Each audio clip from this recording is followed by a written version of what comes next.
Yo, what's going on, buddy? What's going on, Speaker Freak? Mitchell Roberts, how you doing? How's it going, Chris? How was everybody's weekend? Tell me about your weekend, yo.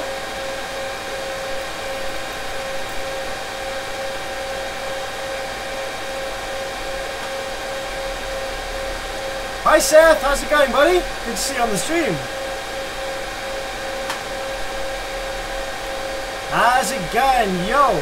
We are just going to wait for a few more people to jump on the stream and I'll explain what we're going to be looking at first.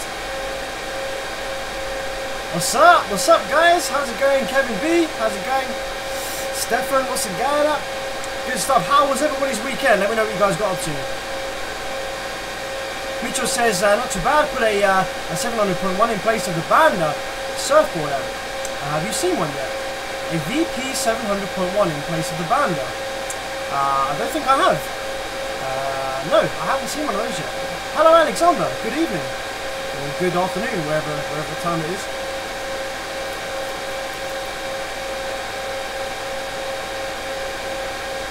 Thank you, Alina. Thank you very much. It's a 10K S&I board. Oh, wow. Yeah, send me a picture. I'm very interested in that. And check this out. Look, I now have my camera hotkeys, my shortcuts on a foot pedal. So I have 3 foot pedals, and so I can switch between cameras without using my hands. How cool is that? Yeah. Da, da, da, da.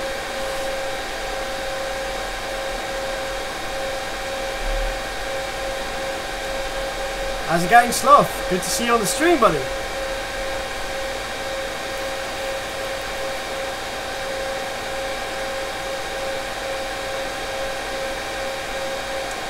The guts on that DD look like Soundcube's new amp. Well, probably is a very similar amplifier because Soundcube and DD share a lot of things. And the DM series is just a relatively generic Chinese board layout, but DD have really beefed it up. So it is a good quality board now, but it is made in China and it is a Chinese board layout. So Soundcube probably would have gone to the same build factory.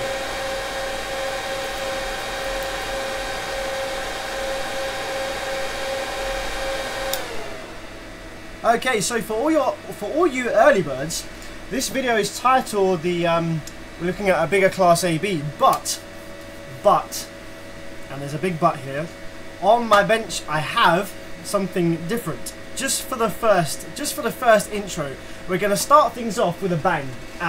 Probably gonna have a bang.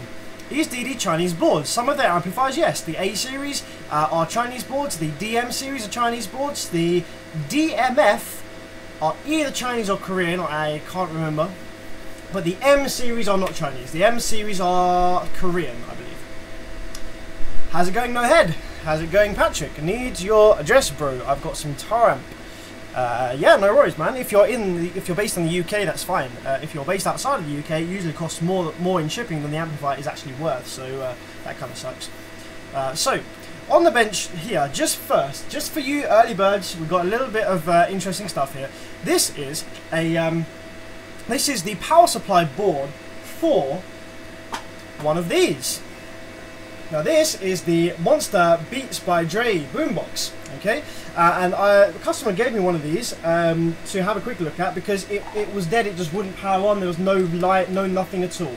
And so I had a look at the board here and I've traced it back to the issue was a teeny tiny baby little MOSFET on the part of the board which is responsible for generating plus and minus 7 volts. The plus and minus 7 volt rail is what is used as a standby voltage. So this power supply board always 24/7 has a 7 volt plus and minus rail ready to go, and that is what activates. That's what it uses when you push the on button. The on button's a momentary press button, so that's what the button uses as a circuit to turn the rest of the board on and to generate the output rails. So this tiny little transistor here was blown and shorted, so the main board wasn't getting its 7 volt plus minus, so therefore there was no standby voltage, therefore you couldn't turn the thing on because there was no turn on signal. So what I have done is I have made some repairs to this board. Obviously I have replaced, now this is a slightly different transistor that I've put in there, because I can't find the originals anywhere. This is the same specification transistor. It's a MOSFET that we put in there. And also, if we have a look at the bottom of the board here, okay, you can see I've made some repairs to this section. This section of the board was heavily damaged with lots of resistors that were open, and obviously the MOSFET was dead. So what I've done is I've replaced all the resistors that were dead. Now, this little thing, you see this tiny little 6-legged thing, this is actually responsible for generating the switching wave that is going to be on the gate of the MOSFET, which is here, that blue. Now, I cannot find these for love nor money anywhere on the internet, and I have searched forums, I have made forum posts, I spoke to engineers and technicians. They have no clue where to get this thing from anymore. It's discontinued part. So I have done some measurements with my multimeter, and it seems that this part may have survived. Even though it blew a trace up to one of the legs, I am thinking that this part may have actually survived, but we don't know for sure. And the annoying thing is that I can't actually I can't probe any of this circuit on my oscilloscope, because this is connected to the mains ground, and my scope is also connected to the mains ground, and so I can't probe any of it. I don't know where to put my my oscilloscope ground, which is a little bit annoying. I mean, I could probably, it might work if I probe one of these grounds in here, but I've done this in the past where I've tried different ground points, and I end up just tripping tripping the RCD in the room. So I know I need to float my scope in order to probe these power supply boards that are connected to the mains. I need to float my scope, and that is something that I am looking at doing. And I have got a few isolation transformers in my baskets of various websites. So it's something I'm doing very soon, but I haven't got around to doing it yet. So for the time being, I can't probe anything on these boards with my mains powered scope. I could do it with a battery powered scope, but I don't have one of those at this point in time. So I ordered a nice bag here full of these replacement little tiny MOSFETs for this board. Now, because I can't test the waves, I can't test the drive wave, I don't know if this thing's going to work. And this thing is running before a transformer. So there is stupidly high voltage on that tiny transformer. It's like a 600 volt transistor. So when I plug the mains in, I've got no current limiting, so this thing might explode and catch fire. So just for you early birds who have jumped on the stream straight away, we've got a little bit of excitement because I'm going to plug this in for you guys, and it's either going to explode or it's going to work. I have literally no idea. And the only way to find out is to possibly sacrifice one of these little MOSFETs. They cost about 30 pence each, so it's no big deal. Sacrifice one of these in order to find out whether it works or not. Float the board, not the scope. Well, that's the thing, you see. This is the bit that confuses me, right? I could float the board, but so technically there's no ground, right? So you see here, right? So I'm inexperienced with working on mains boards. I will throw that out there. I'm no denying it. I repair car amplifiers on a low voltage supply. I am inexperienced with working on mains boards, right? So here, obviously, we just have a live and a neutral, right? So where the fuck do I connect my scope probe on this board?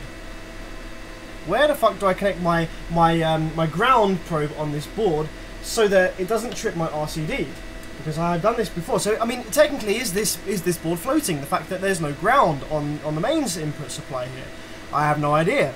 So I could possibly ground my oscilloscope ground on one of these heat sinks, which I believe seems to be grounded on the board here. You can see that this is grounded. There's ground traces here, ground screws, so that might work. I have already soldered in this MOSFET though, so I am tempted just to power it up and see what the bloody hell happens. But if before I do this, if anyone's in the live chat just now and they want to give me a quick little tip as to where the fuck to put my ground probe, I will desolder this transistor quickly, this MOSFET quickly, and we'll test the drive waves properly. Neutral is connected to earth in the mains panel. Really? I was always under the impression that the mains power worked on a almost like a full bridge sense. So I thought live and neutral were both doing this a bit like a full bridge amplifier. But if that's not the case, then technically I could put my scope ground on neutral. I'm sure I did that before once though, and it tripped my RCD. You are risking your scope. Yes, that's why I don't want to probe it. That's why I just want to plug it in and risk a 30 pence MOSFET rather than my £200 scope. Don't do it, says the world according to me. Okay. In the US and Canada, neutral and ground are tied together. I have no idea if that equates to the same over here in the UK. And I don't know if I want to risk it because I quite like my scope. So I think I'd much rather sacrifice a small 30 pence MOSFET part to find out whether this circuit works or not, as opposed to risking my scope. So I think we're gonna go ahead now and just plug it in and see what happens. Okay, drum roll please. What do you reckon's gonna happen? What do you reckon's gonna happen? Is it gonna blow up? Is it gonna just sit there and work? This is all relying on this tiny part here. Where are we? This is all relying on this tiny little PWM generator chip working. This is all relying on that as to whether this catches fire or whether it works. What do people reckon before I plug it in? What do people reckon? Is it going to work? Is it not going to work? Is it going to work? Is it not going to work? Place bets now!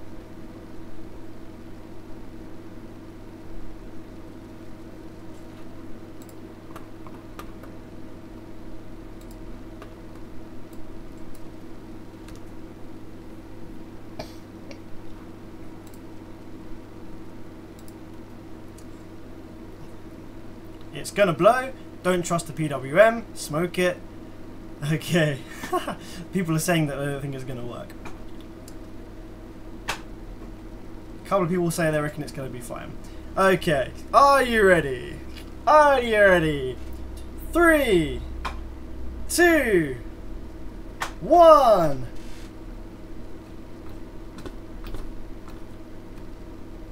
Oh shit. Oh shit. It's not going bang. It's not going bang. It's not. Look at me. I've got my fucking hood up and everything. I don't. This shit scares the crap out of me. I'll tell you. Okay. It's not going bang. It's not going bang. So potentially, that means that the little PWM chip is okay. Well, because if it wasn't, I think that would go bang. Let me just check my thermal imager here, see if that part was getting super hot or not. Ooh, I don't like this mains voltage shit. I don't like this mains voltage shit. That's staying cold. We have coldness.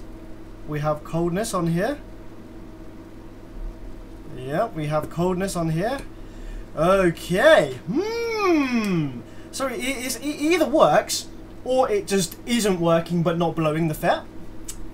So the next thing to do is wait for these capacitors to discharge, because I think there's like 600 volts sitting on some of these capacitors that I measured with my multimeter earlier, which no thank you. No thank you. So I'm going to wait for that to discharge, and then I'm going to just plug it into the main board on the Beats Dre Beatbox that gives me the power LED. And then we're going to see whether it works. Or what? Actually, no. Fuck it. Fuck that. What I could do is I could just very quickly put my multimeter onto to measure. Oops, I put this in upside down. To measure 7 volts, because we should then see 7 volts plus and minus on this little header here. So if I mean, there might even be still some voltage left in the caps, so I might see. Okay, so let's put one probe in there like that. I don't want these probes to slip. You see, that's the other thing.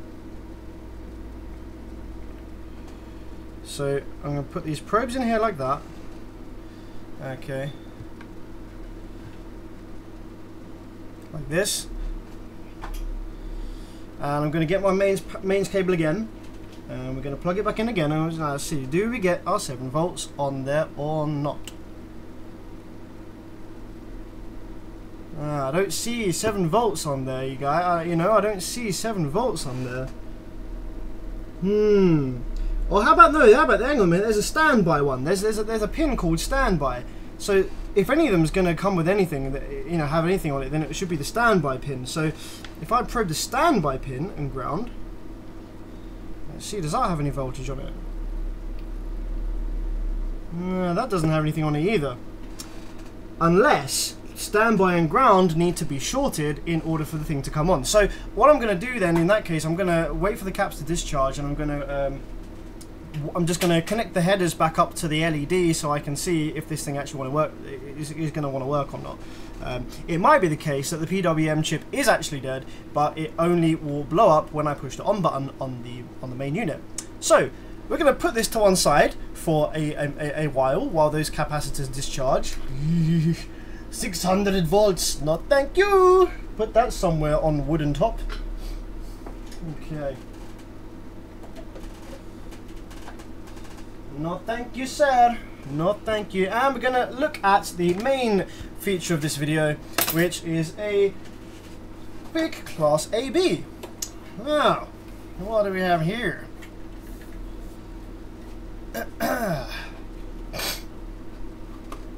Nice to catch you on your live stream while I'm working on an MB Quartz. Oh, very nice, very nice.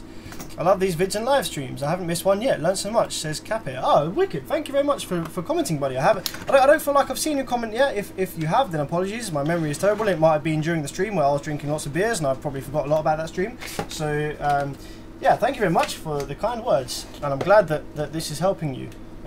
Because it's certainly helping me. It's certainly helping me, that's for sure. 385 volts, not 600. Okay, so in that case, my multimeter is lying to me, because when I probe either side of some of the caps, I see 600 on the screen. So because I haven't got my scope floating, or the board floating, or whatever the thing is with the scope and whatever reading the fucking voltage, whatever it is, I can't read it on the scope, or I don't want to. I'm too scared to. So I'm just going by what my multimeter says, which is 600. So. Yeah. So, the symptoms of this amplifier. Then this is a bass face. This is a bass face, which is a brand we have in Europe, which is like a really entry level kind of cheap, crappy kind of brand. But they've made some okay-ish amplifiers, right? They've made some okay. Well, I say they've had commissioned some amplifiers built in China that are okay, and Korea that are okay. And this is like one of their bigger class AB amplifiers. I don't remember the exact power ratings off the top of my head, because I don't care too much for bass face stuff, other than getting it working and making money from repairing them, because they go all the flipping time.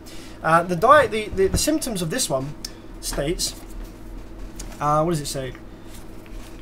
Amp starts. Oh man, exposure is way too high. I'm just going to read this to you. Amp starts but makes speakers pop and whistle. Have tried other amps on the same wiring and they work okay. Cheers. And that's cool. So, apparently the amp comes on, but it makes people's speakers pop and whistle.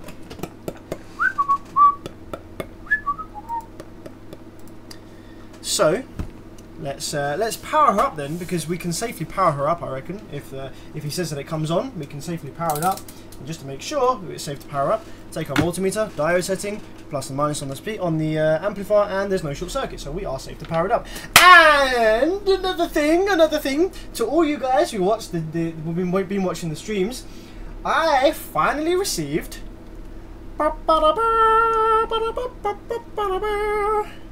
Yeah, buddy! This is my new bench power supply. Fantastic! Woohoo! Round of applause. So, this is a bench power supply which I have wanted for a long time. Not specifically this one, I've just wanted a bench power supply for a long time, because it saves me using these shitty little power adapters that I've been using to run amps on the bench while I'm repairing for the time being. Now, this actually has lovely specs. It can supply up to 20 amps, and up to 16 volts. It's a pretty heavy unit, and it has a constant current mode, which means that I can limit the current and it will back off the voltage when the current limit is exceeded to keep a constant current. Yeah, very nice piece of kit. I've done some research on it. It's quite expensive to buy brand new. It's not like one of the best ones, but it's better than the cheap Thurlbury ones you can get off eBay all the time.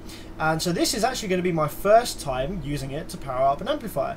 And the only reason I was able to buy this is because of your donations on my live stream. So last week we were talking about bench power supplies. People were saying I should get a bench power supply, and I said that I had my eye on a few of them, but I was just saving up a bit of extra money because they were not cheap, the ones that I wanted.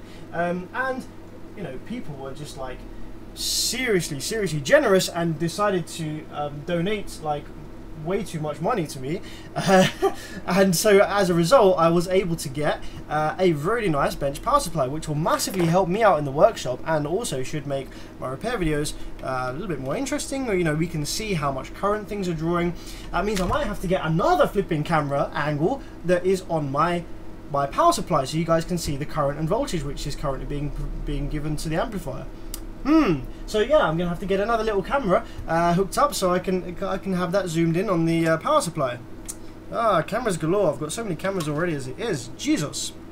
So what we're going to do then is we're just going to plug this in, and I'm going to see how the hell this power supply works. I mean, I know how it works, but I'm going to see what the deal is with how it likes powering these amplifiers, because this will be the first time that I've used it to power an amplifier.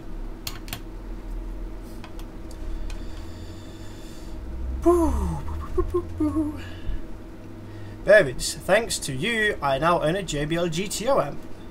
That doesn't work. I'll get it up and running. Awesome. I'm sure you will, buddy. I'm sure you'll get it up and running. I'm sure you will. Hi Sam, I have a question. How did you get your name? How did you get your name out to let everyone know you repair amps?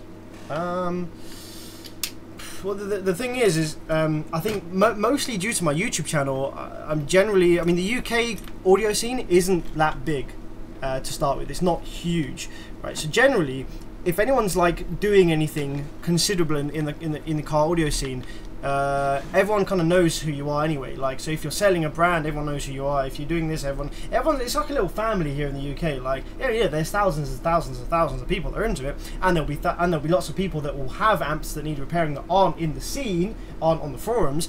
But generally, everyone kind of knows who I am just from years and years of like selling and being involved in the scene. So you know, on the forums, when I put up on the forums, "Hey guys, I'm doing amp repairs now, blah blah blah blah blah, this, that, the other," and everyone was like, "Oh yeah, wicked, let's send Sam all our broken shit." And so and then when obviously I was able to repair people's stuff and it continued to work and didn't blow up again, and then people worked out that I was actually okay at doing this, then yeah, basically anyone else that had a blown amplifier, word gets around. It's all word of mouth. People would say, oh, my amp's blown, where do I send it? And someone would say, oh, send it to Sam, he fixed my mate's amp, he fixed this amp. So it's generally all word of mouth. I haven't really done any advertising of any sorts, but I've got more than enough business to tide me over just through word of mouth. But that's kind of how things are in the UK. I don't know what it's like in your country.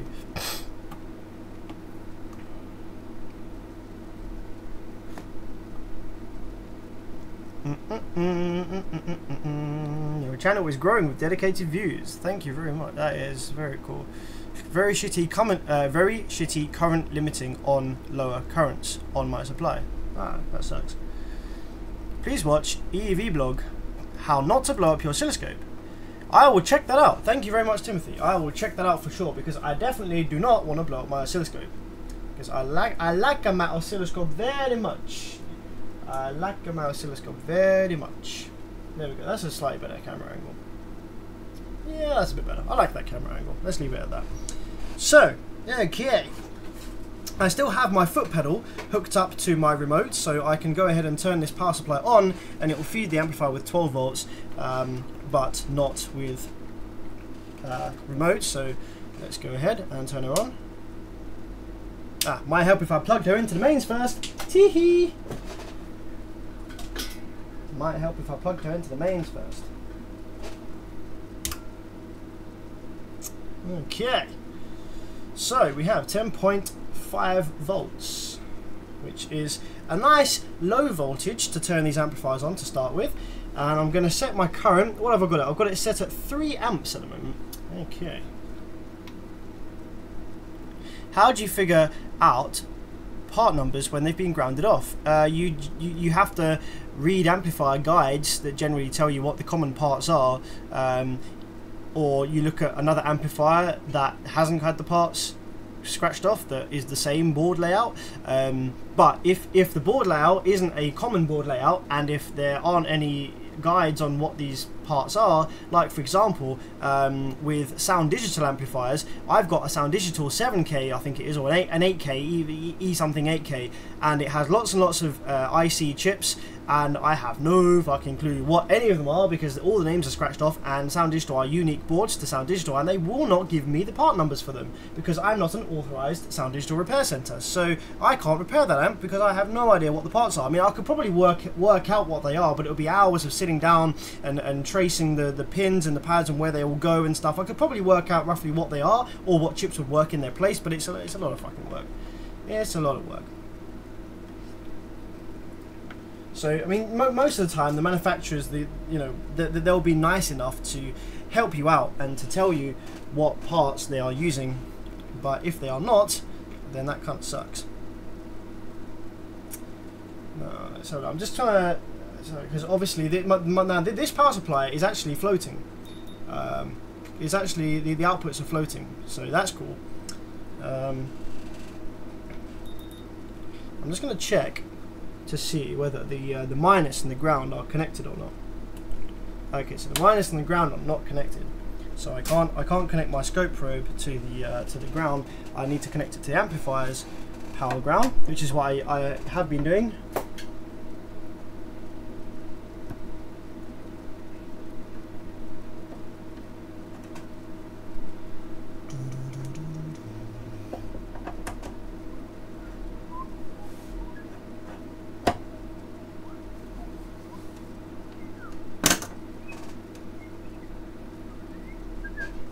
Okay, so now the scope should work. And we should see, there we go, it does work. So, yep, you can see there, scope works fine, power supply works fine. So let's turn this on then, and let's see how the power supply works. Helps if I push the right pedal. Okay, so that's pretty cool. We can see that we're drawing 0.9 amps on the power supply at 10.8 volts. This has got a noisy ass fan in it, this amplifier. This amplifier's got a noisy ass fan in it. So, let's see then. What do we have? Because the customer was complaining that it pops and crackles and whistles on the outputs. So if I just probe the outputs with nothing playing, what do we have? We have... So, okay, so we've got a little bit of background noise, which is normal. That's normal. This is a 5 volt divide, so we're quite zoomed in on the wave here. But I'm not getting any pops as such, or whistles on the scope. It's it's pretty dead silent flat wave there. So let's run some RCA signal into the amplifier. I'm going to run some signal in using my signal generator here.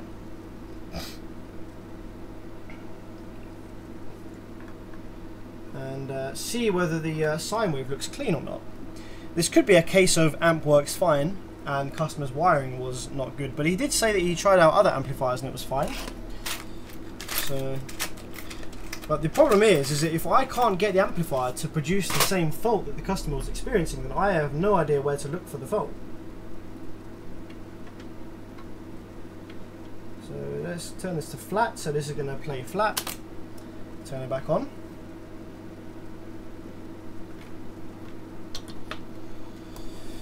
We're going to play 50 Hertz through her to start with on my frequency generator.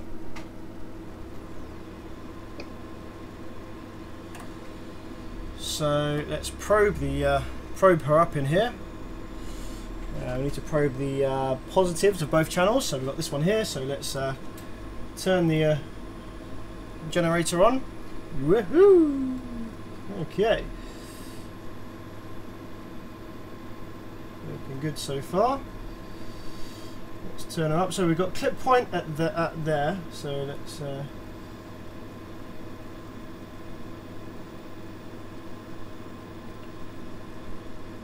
So channel, this is a 2-channel amplifier. So channel 1 clips at about 38 volts, and channel 2 clips at just under 38 volts. I find that a lot of these amplifiers are not very well matched between left and right. Like one channel will be slightly higher gain than the other, which is really annoying, but that's just how it is.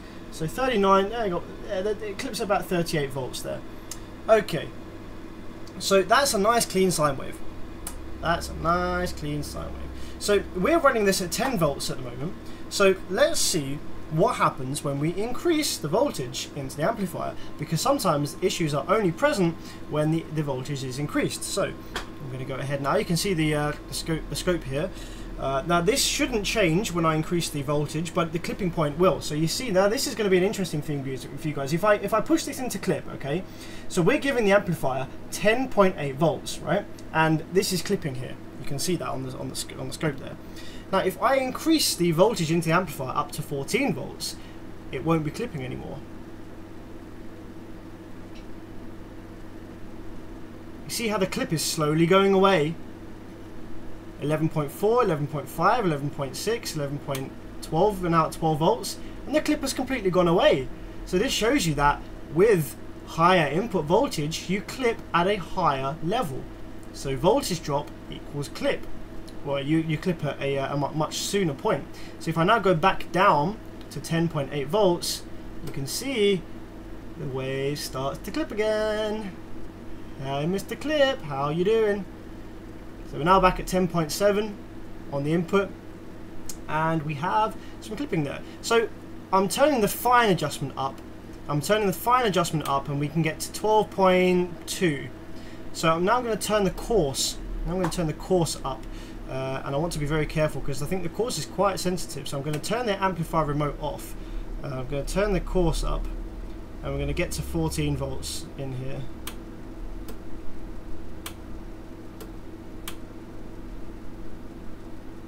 So we've got 13 volts now with the fine turned all the way down. So he's jumping around a little bit. Okay, 13.2. So we've now got 13.2 volts on the input. So if we go back to our scope screen, and we can see, so we were clipping at 38 volts before, okay? So if I turn the amplifier back on, so that's our nice clean sine wave. I'm going to bump this up to 14 volts. So we've got 14.4 volts on the screen here, okay? Now, so we were clipping at 38 volts before. Now you see we're clean at 44 volts. Wow, that's quite a difference. And I can go even higher with this. I can go even higher, and it now doesn't clip until 56 volts. Wow, that is a huge difference. So we have gone from clipping at 38 volts with a 10.7 input to now clipping at 56 volts with a 14.4 input. So huge difference there. So it's very important to keep your amplifiers happy with a nice high voltage input, advisably alternator charging voltage 14.4 volts, and you will see the best power from your amplifier. Or run the system at a 16 volt charge if your amplifiers are stable up at that level, but that gets complicated with split charging and split relays for your car electronics and stuff. So yeah, pretty cool. I mean, I can't see anything wrong with this amplifier. It's not popping or crackling, or the sine wave looks nice and clean. So I guess we could apply some dummy loads now and bench test this, because especially with Class AB amplifiers, sometimes issues are only presented to themselves to the amplifier. With Class AB, a lot of the time, sometimes the issue only presents itself when the amplifier is actually run through a load. So to start with, I'm going to keep this very small power supply hooked up, rather than actually run my bench test supplies, and we're going to crank the current up a little bit. We're going to crank the current up to about 10 amps, okay? So we've got 10 amps worth of current, and I'm going to turn the voltage back down. The voltage goes back down.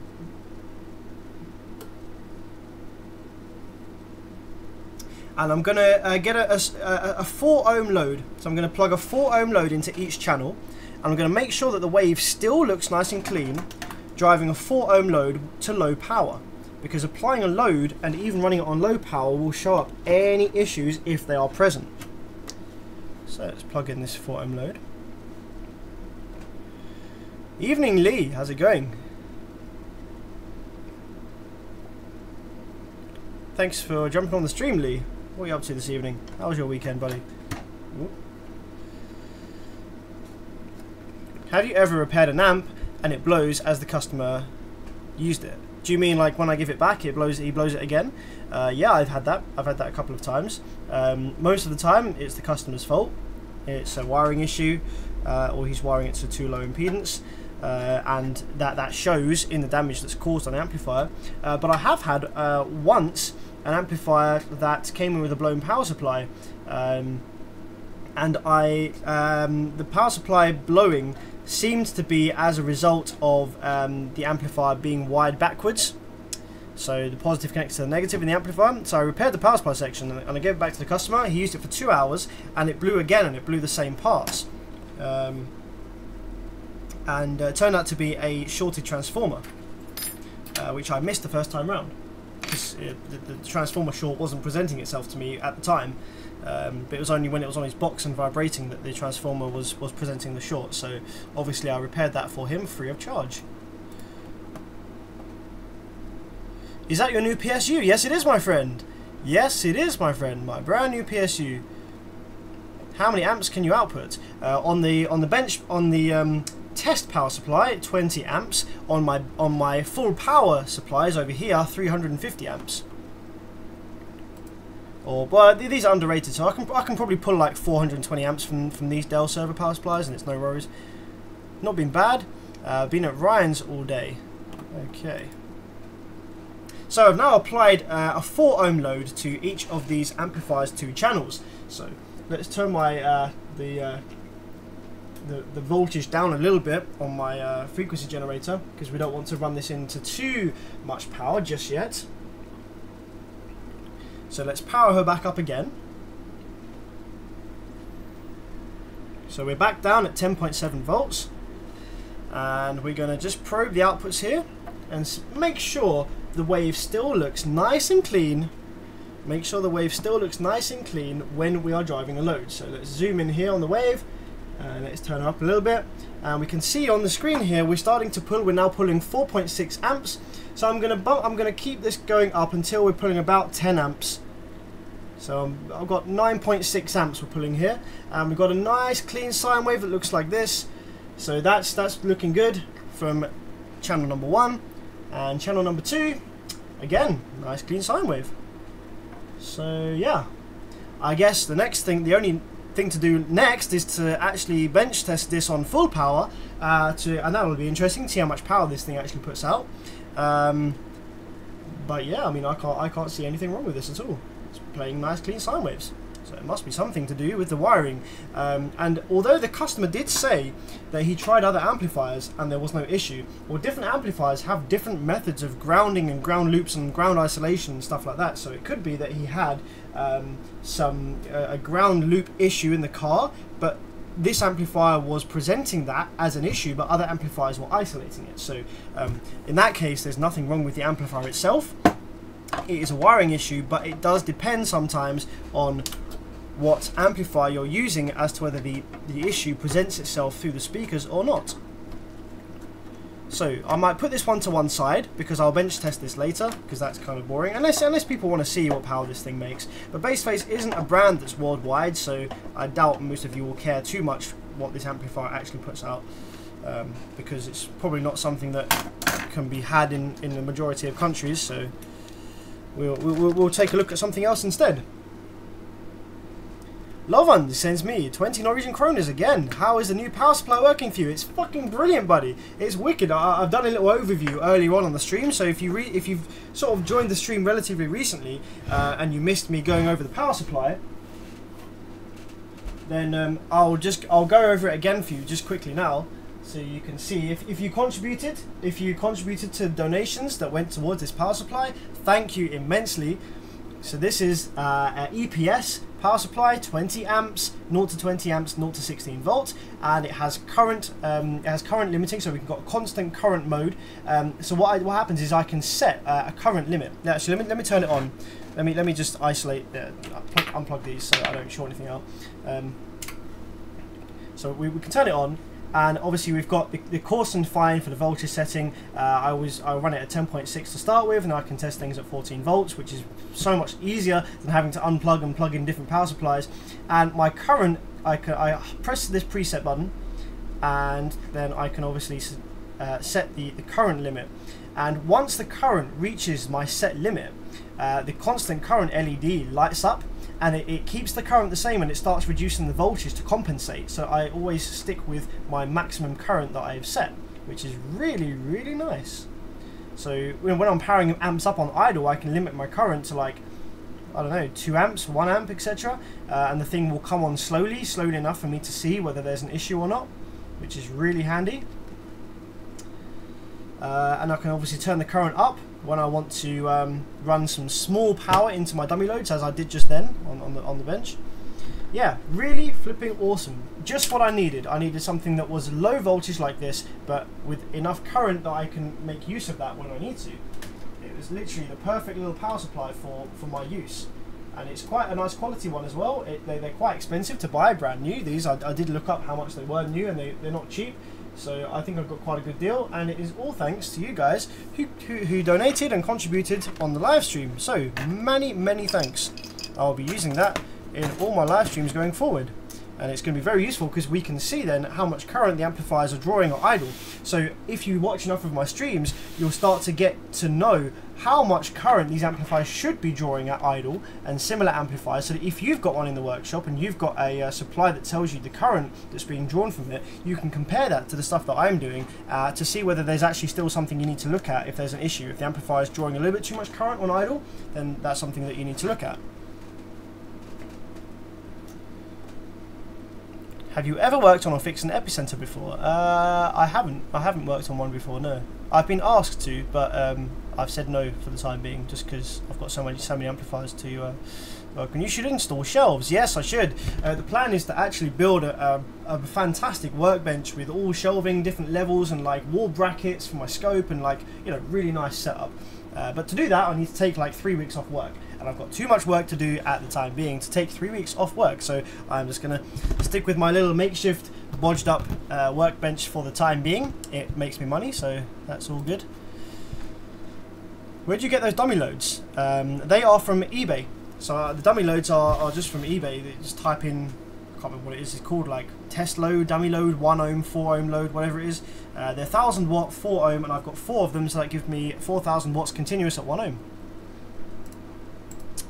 Okay, let's see what we've got next then to look at. Okay, actually, now this high voltage should have sunken down by now. So let's see. Let's plug this in.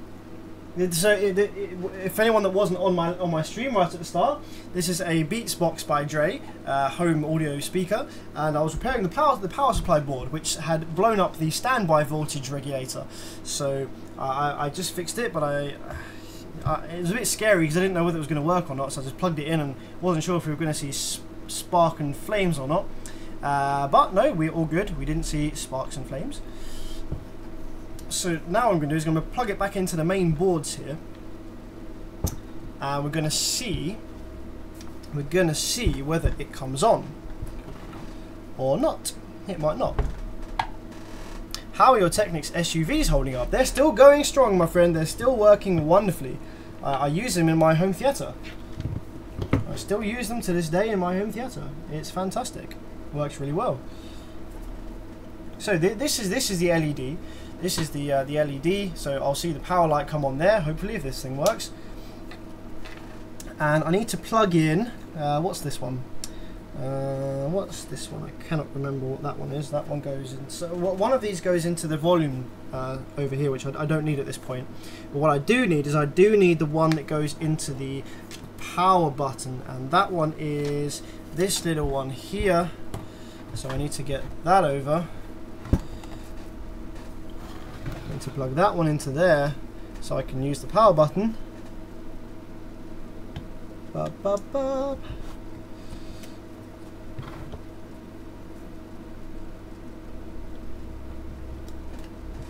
And I also need to attach the main output voltages for the amplifier board, which is the main rails, which is this one and I also need to attach, that's what that one was. I also need to attach, let's see, okay, that one went over to the volume knob, that's the volume knob one, and this one here is the standby, so that one goes in there. Pop that in there like so.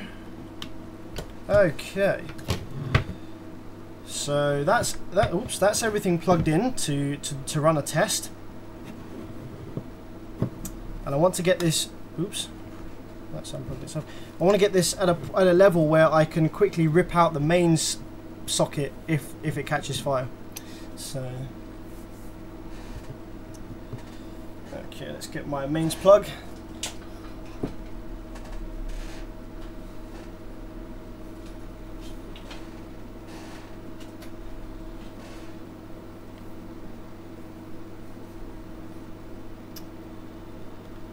Okay, kind of scary.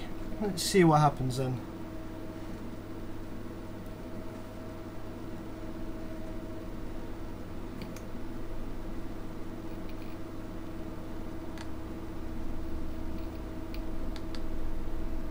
Okay, well, nothing catches fire, but I don't think I get an LED.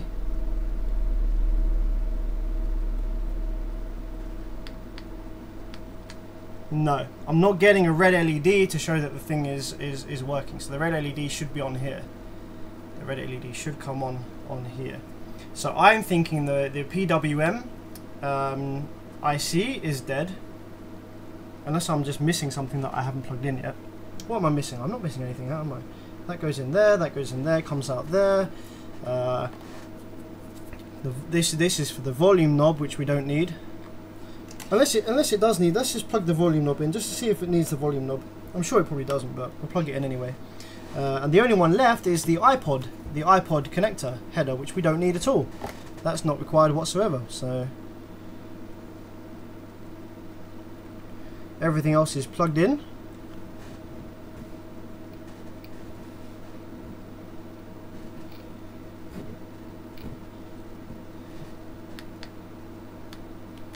So it should come on, but it does not.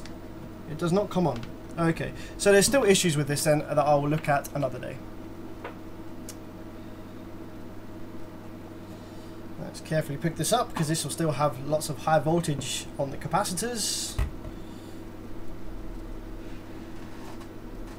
Put that carefully in there. Okay, yeah, that can be looked at another day. Let's pick another car amplifier and let's get cracking with another car amplifier. See what we got.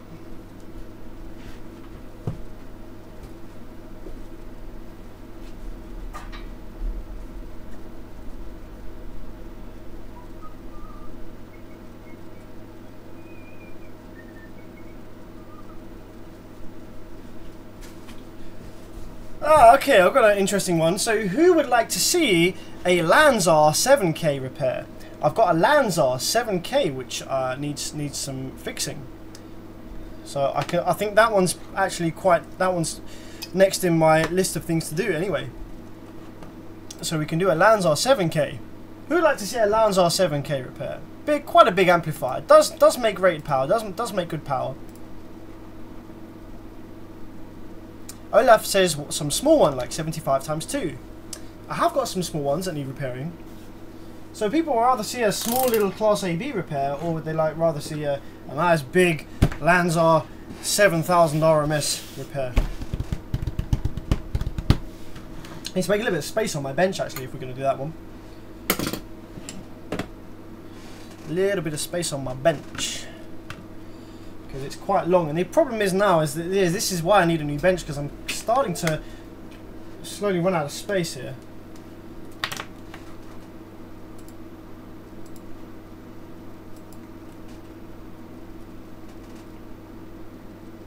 Did the Beatbox die today? No, the Beatbox is a customer's that died a long time ago. I'm looking into seeing if I can fix it for him. So I think it needs a new PWM generator IC. Either that or the transformer itself is actually blown.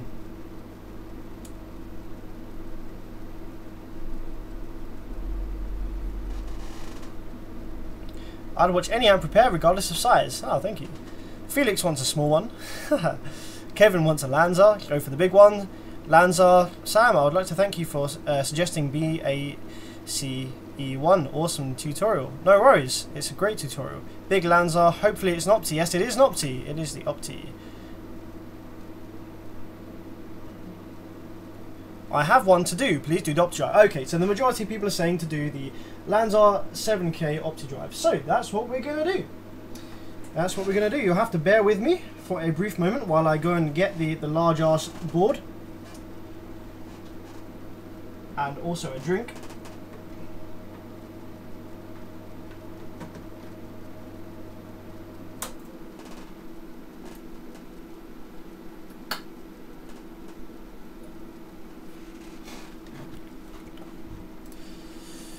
Okay, is that enough space for the board to fit? Yeah, I think that should be about enough space for the board to fit. It's big, but it's not like as big as some of the others.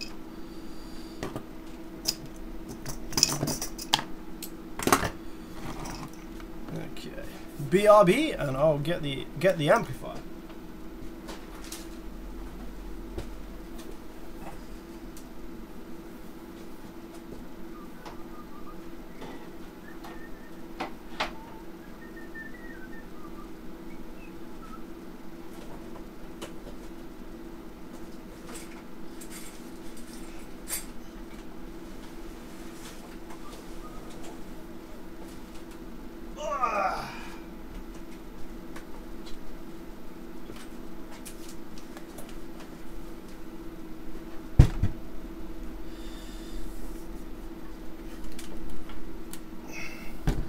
A Lanza that actually does power, unlike most of their overrated ones. Yeah, I don't know, most of their stuff, like that I've seen in the workshop, has actually done rated power. Yeah, most of the stuff I've seen, it's just the problem with the Lanza is the build quality is just absolutely terrible. And the build quality is why this amplifier failed, and why most Lanza amps fail, in fact, is their shoddy build quality.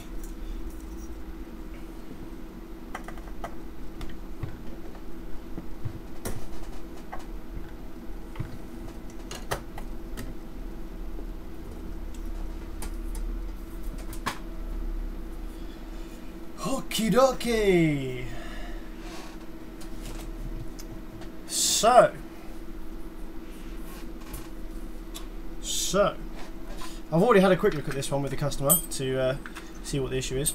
I mean, it's not massive. Like, I've had 7Ks on the bench which are bigger. The Atomic 7K was much bigger than this, for example. So, here is our trusty old Lanza 7K. Now, the issue with this one actually is everything. So this is going to be quite an interesting repair. Now the Lanza 7K is a really skanky Class D board. It's a really janky, old style Class D board. And let me zoom in here so you can see what I mean with the zoom in camera that's now on top of my power supply. So this is, oops, if I scoot this over, this is the output section here. This is the driver board, and it's already on headers that just come out. Now this driver board is fucking old school. This is really old school. I don't have any parts in stock for these types of chips, so this amplifier is controlled by it's a HEF 4070BP. That's the main chip, I believe, that is that's responsible for the Class D operation of this amplifier, and we can confirm that as well. And we have a few more chips in headers. We have so that's obviously a board in headers. We have this little chip in a header here. So I assume that this is going to be something that's responsible for the drive of this amplifier, because it's in a header. So what it looks like Lanza have put things that commonly die in headers on this board, perhaps. So let's slide that back in there. The board itself comes apart in two pieces. As you can see, we've got all these big long headers here, so the board can slide apart so we can work on the power supply and the output side separately. So the output section in this amplifier failed, and why did it fail? It failed because of poor build quality. So can anybody guess where the build quality issue would be that would cause this amplifier to fail? Can anybody guess?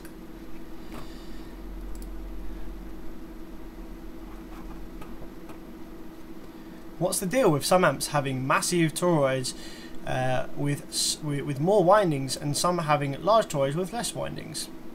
So the windings, the winding, in fact, the number of winds is just is directly proportional to the rail voltage.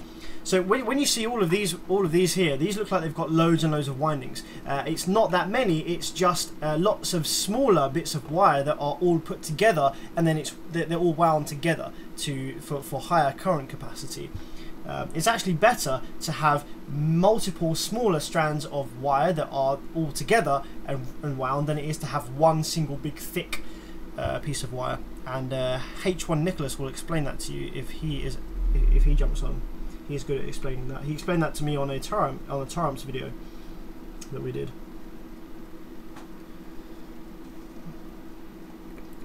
So let's have a look. Stupid. Here we go. We've got some guesses for what the issues are here. Cheap FETs and caps. Nope. Stupid owner. Nope. Owner is very, very experienced in this case. By the joining. Nope. Toroids. Partly. Caps. No. Bad quality FETs. No. El Cheapo caps. No. No. No one's got it yet. Output section. Nope. Saw one fat cap. Nope. Caps are all fine in this. Caps are all fine in this. The leads on the board, nope. Nope. Solder joints, nope. So the closest guess that we've had is this one by Josh Hansen. Snapped feet on the FETs. Nope, not quite. Thin board, nope. Bad toroid securing. Aha! So here we go. So Josh Hansen and this name, which is just 9FF70EF, is the closest. So these boards, bad build quality, and with bad build quality comes poor mounting of the inductors and the transformers. So you can see here, this is wobbly as fuck. You see that? That is wobbly around. Bloop, bloop, bloop, bloop. Bloop, bloop, bloop, bloop. So that has snapped clean off the board, as has this one.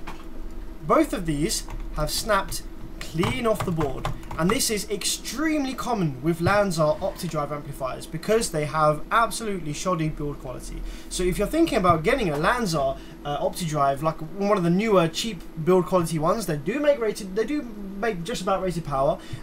If you're gonna get one, the first thing to do when you get it is to pull the back off and dump a crap load of silicone or CA glue to secure these transformers and inductors in properly when it's new, when they haven't been jiggled around yet. And also check that nothing else has been seated down incorrectly, because the build quality on these is very cheap and they're rushed when they're put together.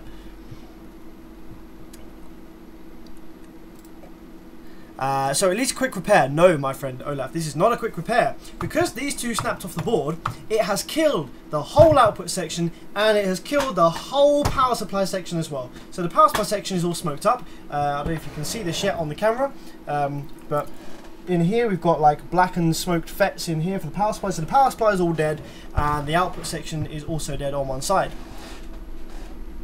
No, these toroids are not clamped. All they have is one stupid pissy little zip tie around them that clamps them into place. That's literally it. That's why they're all forever snapping off the board like this, because they have a pissy little zip tie around it that clamps it in place, and that's it. And that is it. That's why this amplifier died, and that's why all these Lanzars die. The number one reason that these Lanzars die is vibration damage.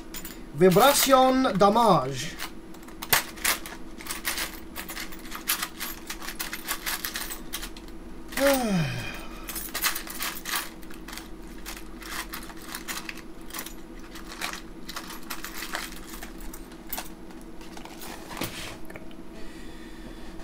So let's start taking these clamps off. And you can see, for those of you who have recently joined, look, I can change cameras with no hands. How's he doing that? I've got a foot pedal. I've got a three-way foot pedal that allows me to hotkey 3 camera angles with my feet.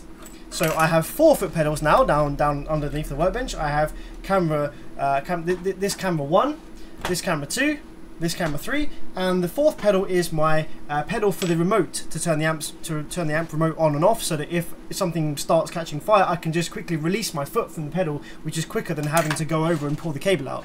You know, every millisecond counts here, so my foot reaction is incredibly fast. If anything doesn't look right, I can just lift my foot in literally a fraction, split a second, and I haven't got to fumble by pulling cables out or anything like that to get the amplifier powered off quickly. How you doing today, Bevids? I am doing very well. Not bad at all. Heat from the toroid snap the zip ties. Nah, not quite. They don't get that hot. Vibration snap the zip ties, which then release the inductors to the full elements of vibration, which then snap the inductors off the board, which then cause the output section to fail.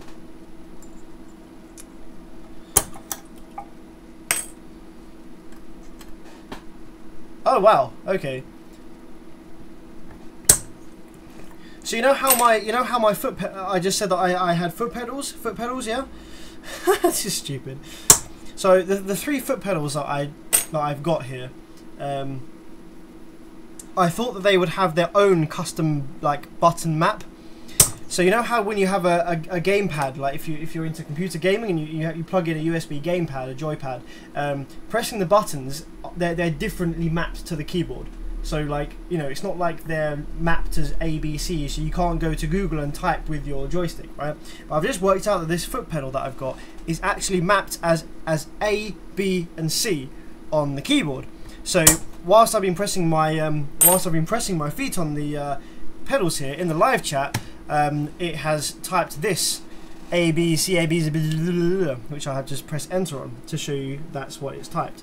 So that's a very cheap, shitty way of creating a USB foot pedal, just by mapping the 3 buttons to A, B, and C on the keyboard. That's a really shitty way. I thought it would have at least have its own keys, like a joypad, like a joypad does.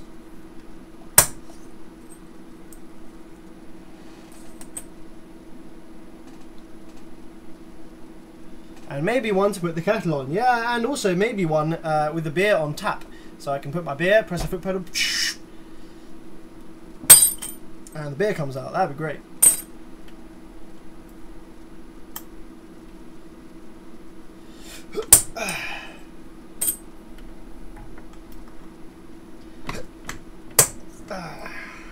Okay.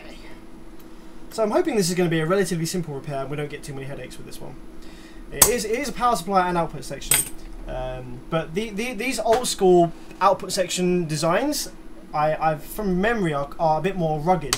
They're a bit more rugged than the newer surface mount IC style drivers, etc. So I'm thinking that the drive circuit, hopefully, fingers crossed, will be okay in this amplifier. So this is using 38N30s.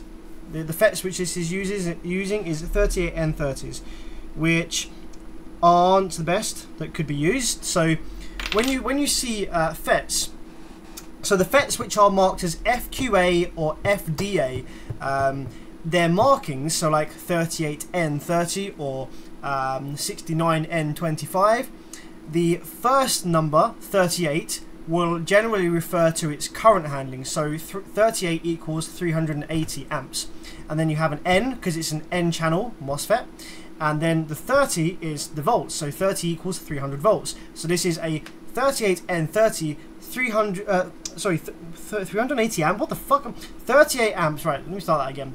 38N30 30 amp N channel 300 volts, and the same goes for the 69N25 69 amp N channel 250 volts. The same goes for the 24N40 24 amp N channel 400 volts, and the 20N50 20 amp N channel 500 volts. So we can see what the ratings of these FETs are without having to look up the spec sheet. And so yeah, this obviously needs a 300 volt FET, because as far as LANs are concerned, with these FETs in here, then the rail voltages aren't going to ever swing higher than 150 volts plus or minus. It'll be less than that, because the FET needs to have a bit of headroom. So the voltage which these FETs will swing between will be generally lower than 130 volts plus minus. So the rail voltage won't exceed around 130, 135 volts plus minus. So yeah, 300 volt FET will work fine. What do I have? I have some 250 volt FETs and I have some 400 volt FETs. But I don't have any 300 volt FETs that have a high current rating. I don't have any 300 volt FETs. I've got some 24N40s, but as you can see there, 24N is 24 amps. And these are 38N30, so 38 amps, so they're quite a bit better. I could potentially try the 69N25, but the 69N25s are only 250 volt FETs, and I believe now we've got our beautiful new power supply, I can actually test and measure what the maximum rail voltage of this amplifier is going to be, so we can actually select some FETs which will be best suited. Because sometimes you don't know what the maximum rail voltage of the amplifier is going to be, so you don't know what FETs are safe to put in the board. Anyway, enough rambling on. I've done quite enough rambling. Let's get this thing out the damn case already.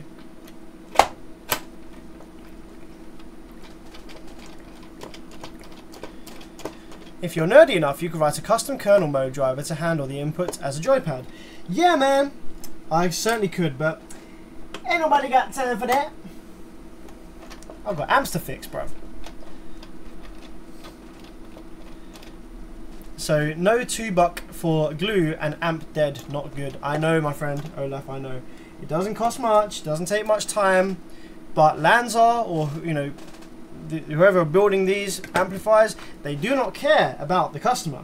They care about sales figures and they care about profit. So if they can save a few bucks by not putting glue and proper securing down of these inductors, if they can save a few bucks and they can make a bit more money on the amplifier at sale, and they can reduce the RRP so that it sells more units, then that's all that they care about. They don't care that this thing will blow and break because the inductors have snapped off after a year and a half. As long as it lasts just enough time that warranty has finished, if it's mounted on a box, this amplifier will blow because of snapped inductors at one point, whether it be a year and a half, 2 years, 3, 5 years. At one point, at some point, this amp will die because these will snap off. The only time when this amplifier would never die due to snapped inductors is if you had it mounted somewhere that was absolutely not getting any vibration at all. And in an SPL card that's going to be running 7K, the chances of that are very, very slim indeed.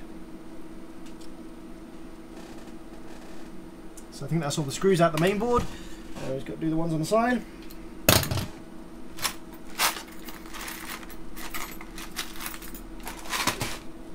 How's the new power supply working out? It's fucking brilliant, buddy. Seth, the new power supply is a lifesaver. It is a dream come true. I'm not sure if you saw, I've done 2 overviews of the power supply already on this stream, but if you missed them, then I'll do another one at some point later on. So no worries if you missed it, I'll do another one.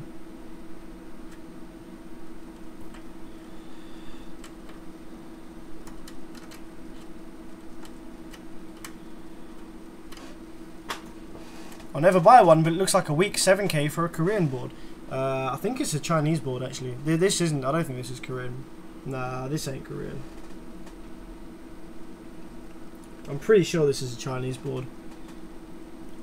I don't, the 2 main factories in Korea that make car amps, I don't think they're offering this circuit design anymore. This is fucking ancient.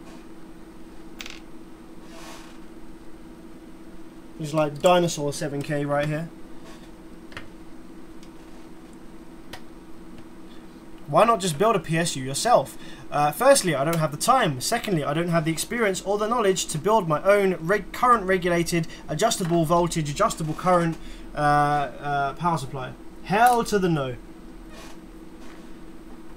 That would take far too much time that I need to be spending on my daily job, which is amplifier repair. So if I can buy one for 120 quid, and obviously everyone's donations massively helped out there, and it is a safe unit that's got a good circuit design, it's designed by people that know what the fuck they're doing, then I will go for that.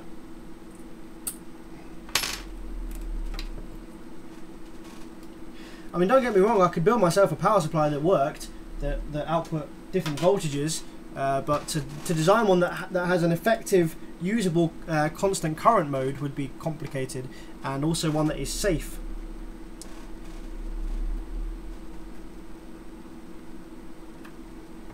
Josh Hansen says it's Korean. Are you sure? Wow. Well, it's definitely not Xenon. I'm almost certain this is not Xenon. There's two main factories in Korea. One is Xenon, and I can't remember the name of the other one. The other one is where Sundown is at the moment, I think, with their SAEZ V2 boards. I think that's the other Korean factory.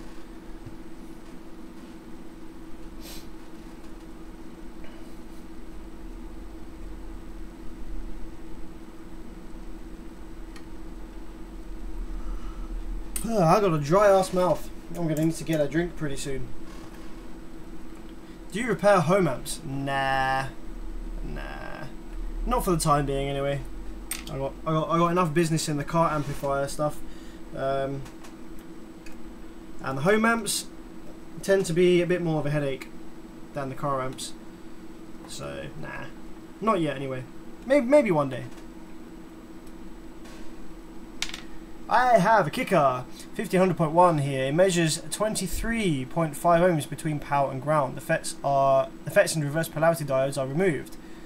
Where would you check next for a short? Power supply caps.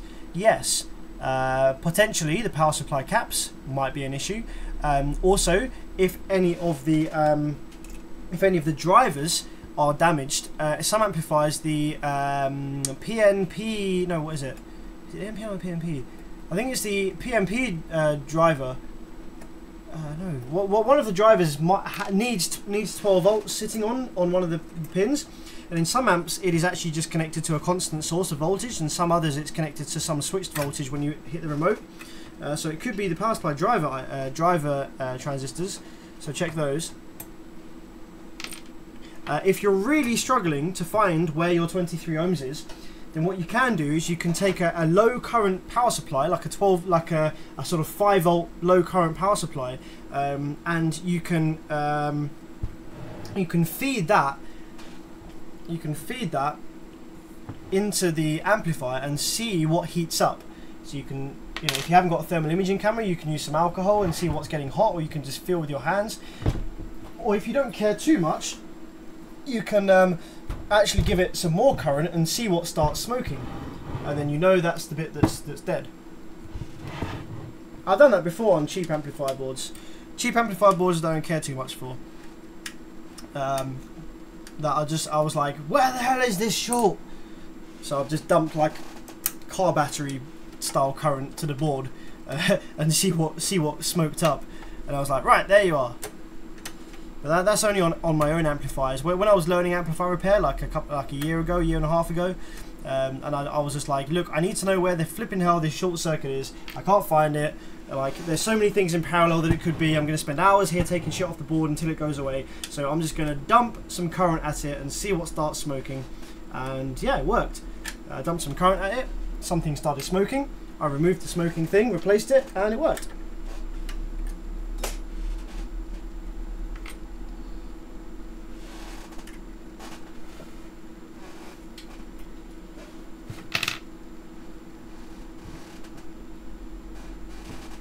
Never fear, Carlos is here. How's it going, buddy? Missed quite a bit. What have we looked at so far? We've done an overview of my new bench power supply. That many thanks to all the kind donators I was able to purchase, and it works beautifully. It's fantastic. What else have we looked at? We've looked at a home audio beatbox power supply board that potentially was going to catch fire, but didn't do anything actually. It was kind of boring.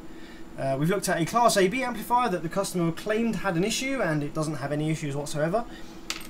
But we used that to test out my new power supply, which was good fun. And now we're looking at a Lanzar 7000 watt RMS that has a dead output section and dead power supply as a result of snapped inductors. See you later, Felix. Thanks for tuning in, buddy.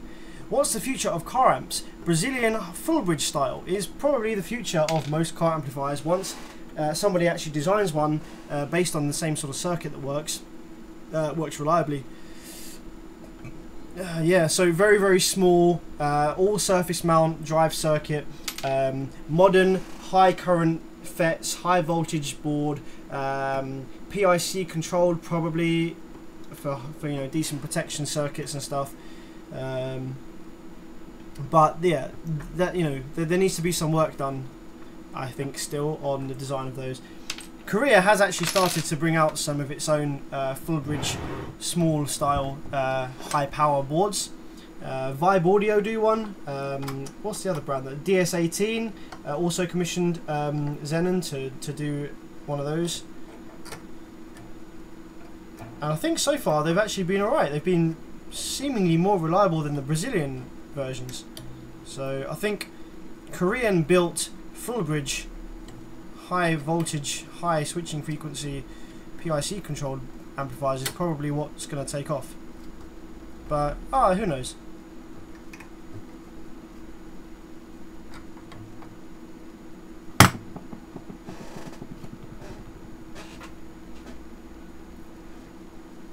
Varvestef sends me 20 Norwegian kroner. Thanks for the help so far. Thank you, buddy. Thank you very much for the donation. Massively appreciated. No problem at all. I'm very, very happy. Very, very happy to help anyone who wants to get into fixing things. Because there is not enough people in this world that want to fix things. Or want to be bothered to learn how to fix things. They just want to buy a new one.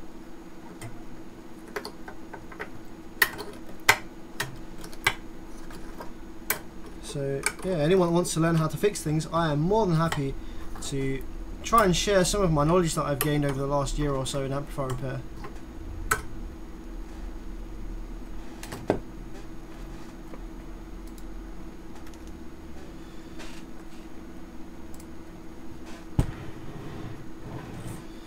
Okay, slidey out the board.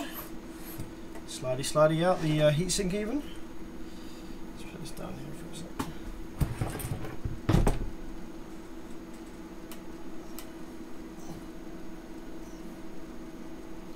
Korea needs to start building more compact amps. Yeah, they have. They have DS18, like I say, and Vibe have commissioned Korean factories to build more compact amplifiers.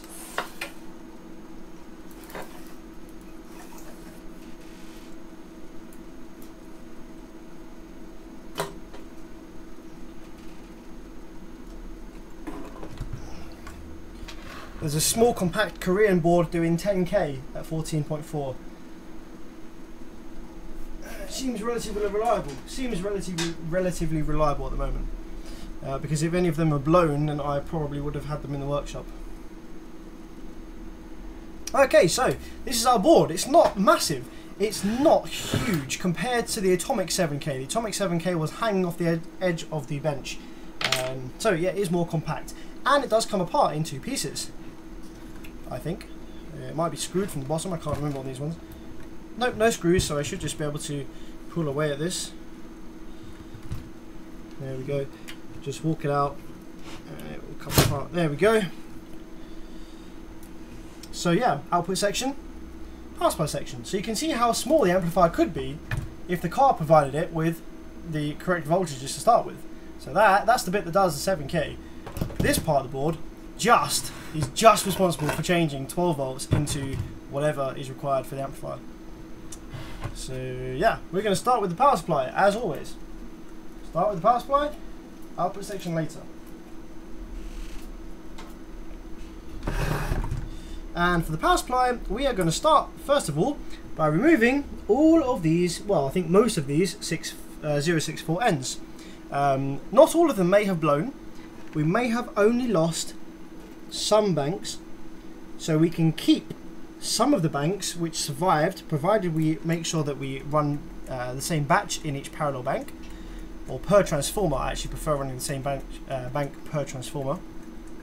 Holy smokes, it's massive, says Tron. Yeah, it's pretty big. It's not that huge for a 7K though, to be honest.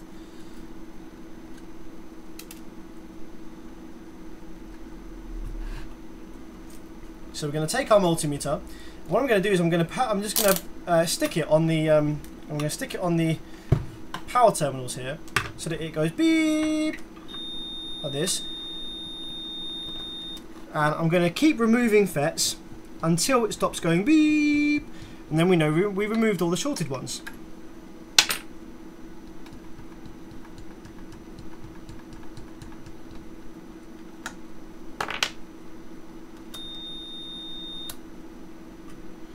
So it's still going beep. So let's this one's definitely dead, so let's remove this one here.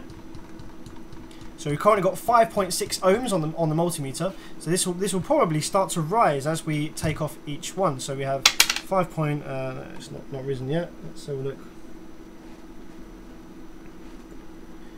So I'm going to guess that. So we had 1, 2, 3. So this bank's probably dead. So we start removing these ones.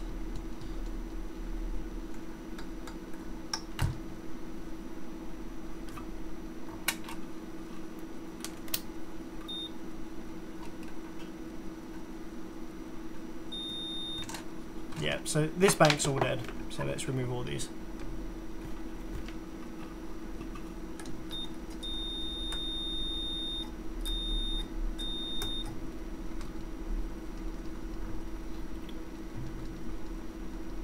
Are the solder connections that bad? It's just much quicker just to wiggle them off to start with. When you've got banks here that are clearly blown, it's just easier just to wiggle these off to start with. Because there's no point like desoldering them to save the leg length because they're dead anyway. So yeah, literally no point. Because all of these, I mean, any FETs that I think might have survived, I don't wiggle off. But any that are clearly dead, there's no point. Might as well just wiggle off and just suck the holes. Much easier, much quicker.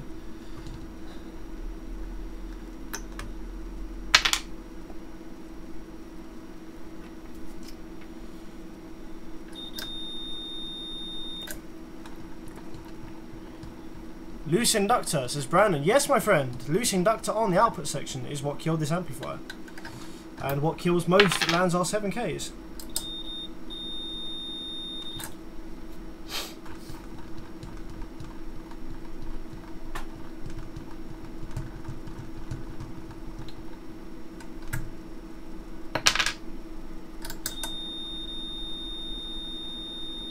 Okay, so we're getting there. So we were at 5 ohms before. So we were at 5 ohms before. Now we're at 25 ohms. So I'm going to look for... So there we go. We've got 25 ohms between this one. So this FET might be okay. This FET here, this one, is probably okay. This one is probably dead because that's 6 ohms. So I'm going to remove that one. Although I think this one's in a bank of its own. So if that one survived, then we don't really care about it because we can't reuse it anyway because it's in a bank of its own. Yeah, see, now we removed that one. We have 86 ohms. So that one's still probably dead. It just didn't die quite as badly as the others. So if I remove that one and I now measure that one, it probably measures 86. It doesn't measure 86, but it measures dead anyway. So, man, so we still have a dead short circuit across the power supply. So that means that this side's all probably dead as well. Okay, no worries, no worries. Let's just remove all of them then. Sometimes, like, one side will survive, especially if an output section has gone down. Because if an output section goes down first, then usually the protection circuit will like kick in at some point in between when these are like in between dying. So sometimes you can have one side of power supply FETs that do survive, but in this case, nah, they all blew their guts. Nah, they all blew their guts.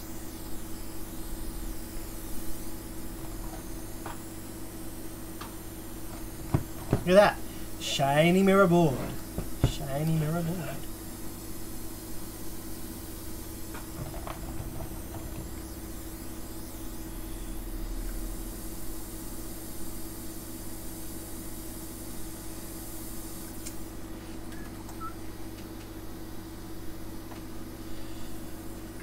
I'll be back in 2 ticks. I'm just going to get a soft drink because my throat is dry as hell.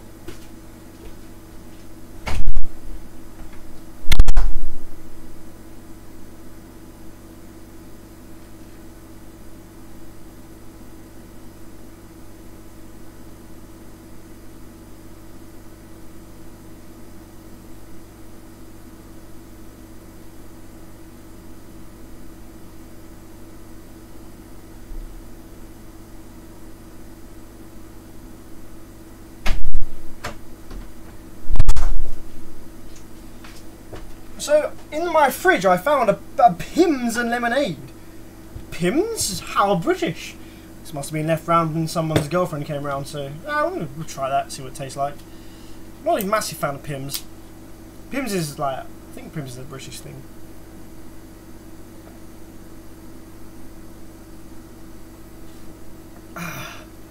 Yeah, the power supply is fucking awesome. The power supply is awesome. And you'll see it in use in a moment. Once we've removed all these janky ass power supply FETs. Now this amplifier is actually relatively new, like as in, you know, the actual amp, the build is quite new. So the solder should be quite nice and easy to remove and to manipulate, which it is. It comes out quite nicely.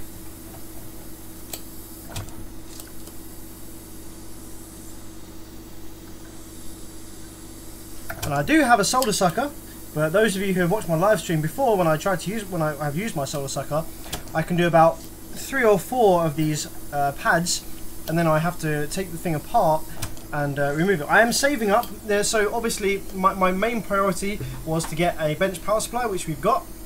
Fantastic.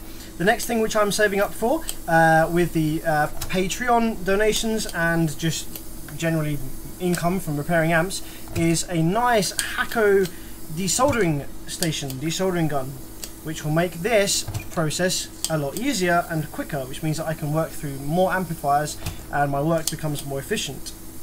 And also these live streams don't last quite as long because you're not waiting for me to suck the solder from each of these holes manually.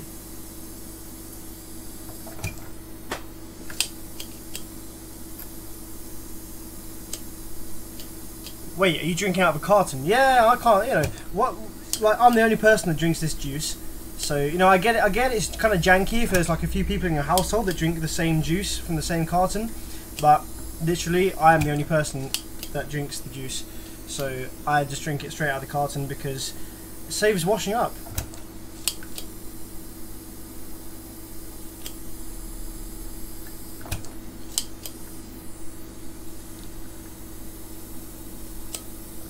Ah, this isn't going to take too long.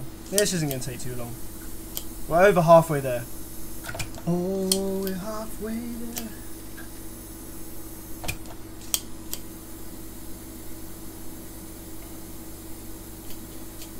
We just repair more amps per stream. Yes, more amps per stream. APS.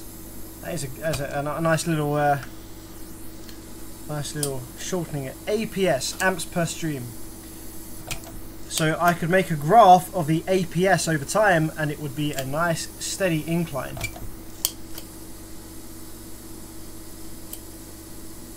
I'm having Brazilian Coca-Cola, says Carlos. Uses sugarcane as sweetener. Oh wow. I bet that does taste pretty decent. And I've heard that Coca-Cola tastes very different depending what country you buy it in, which I find really intriguing. Like, I kind of almost want to do a travel the world now and go to every country and taste their Coca-Cola, just, you know, because it sounds like a fun, stupid thing to do.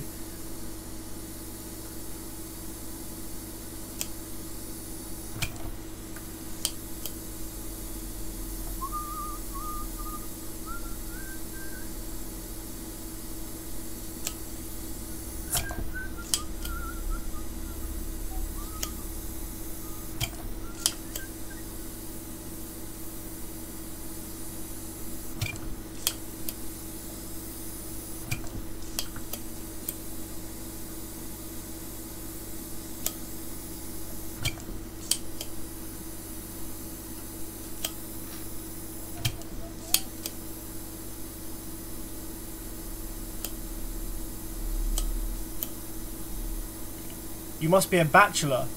My wife would kill me.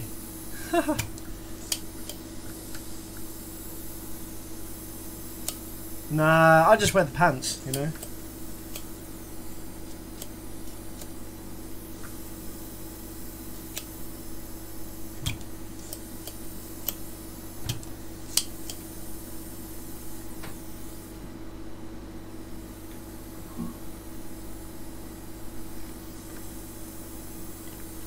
Do you think that's why Carlos always types in caps? Because they get far too much sugar from their sugary Coca-Cola. So they're far too excitable over there. So everything is written in capital letters. Caps lock is always on. You think that's why? It's too much sugar. Sugar equals caps lock.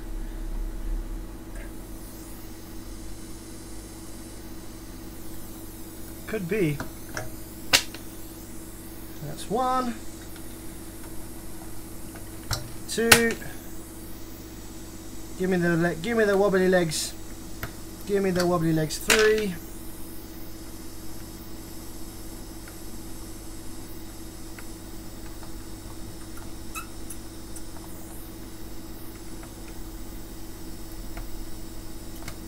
Four. This one wasn't sucked very well.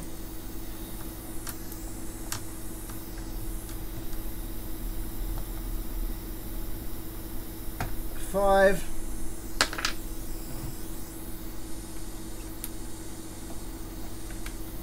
6.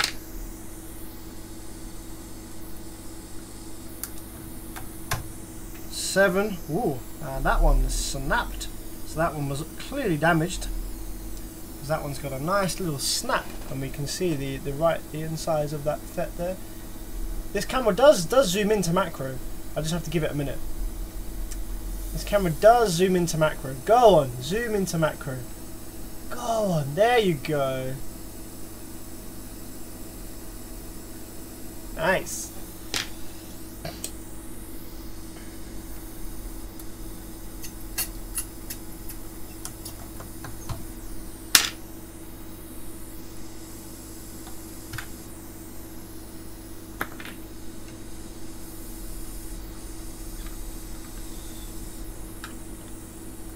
So I bought 200 pieces of 064N FET the other day, which is a good job because this amp needs a few. The Vibe Reaper 10K needs a few. DC Audio 9K needs a few. Everything uses 064Ns. Everything uses 064Ns. So you might as well buy them in bulk because it's cheaper. You're going to use them anyway.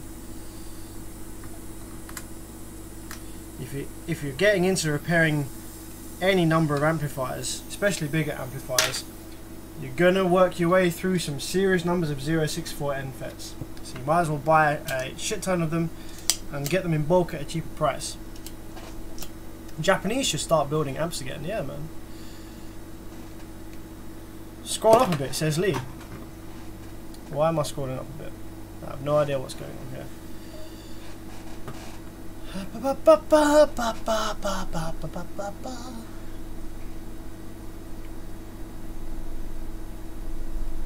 I think Carlos lost the key to his caps lock. I like that one. I like that one. So what does this crap taste like then? This is Pimm's.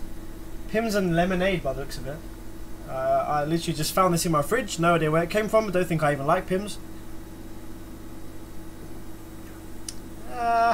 Yeah, it's okay. It's pretty sweet with like a tinge of like bitterness from the Pimm's. Kind of a bit of.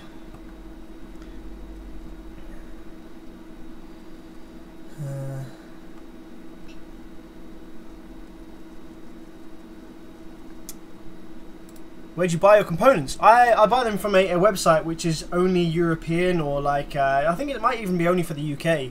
It's called Mercateo, and you have to have a registered business in order to order from them. So unless you have a registered business, you can't buy from that website. So I don't, there's no point me listing it really.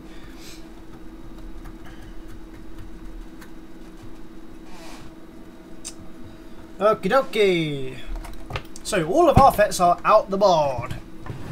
All of our FETs are out the board. So did the drivers get damaged? So the first thing to do with the power supply when it's blown like that is just to remove all the power supply FETs, and then we need to look at the drivers. So the drivers on this board looks like they're situated. What we got? We got like a little cluster of. Okay, I see. I think I can see the drivers now. Let's have a look. Okay, so let's zoom in on this. So the drivers appear to be spaced out. So we've got We've got two little drivers there. Zoom in a bit. So yeah, we've got two drivers there by the looks of it, and that's probably going to run this bank. 4 drivers here, and another 2 over here. So I just need to confirm which ones are the actual drivers, so and where the banks are, where the parallel banks are. I think this is the first time I've repaired a power supply for the Lanza. It's a very generic power supply, but I need to work out where the banks are, so we can work out which ones of these are the actual drivers. So I think we might have an NPN and a PNP here, so that would make sense. Let's have a look. Is this an NPN and PNP power supply drive circuit? I can't see, not enough light. Not enough light, believe it or not, even though we have all these great big floodlights. So we have a 2907 and what's the next one?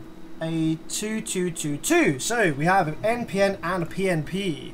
So each pair of transistors will drive one bank. So if we have a pair of transistors over here, that will drive one bank here. So we've got 1, 2, 3. How many FETs have we got? Well, 1, 2, 3, 4, 5, 6, 7, 8, 9, 10, 11, 12. So there's 12 FETs each side. So I'm going to guess that these are run in banks of 3. So you see how here we have 4 transformers. So 12 divided by 4 is 3. So we've probably got a bank of 3 driving this transformer one way, and then this bank of 3 next to it is driving the transformer the other way. The same here, we've got 3 driving it one way, 3 driving the other way, in and out of phase, and the same on the other side. So I'm going to imagine that we have a parallel bank here. So that's in parallel, and that is not. So this is a little bank of 3.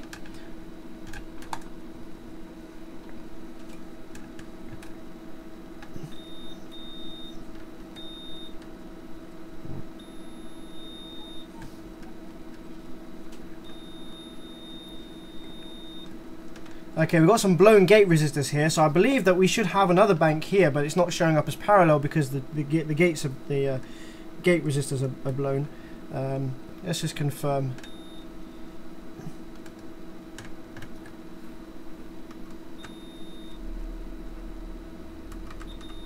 So we have a bank of 3 that side, and a definite bank of 3 this side. Now this side has some blown gate resistors, so we just need to see. Are these in parallel or nah?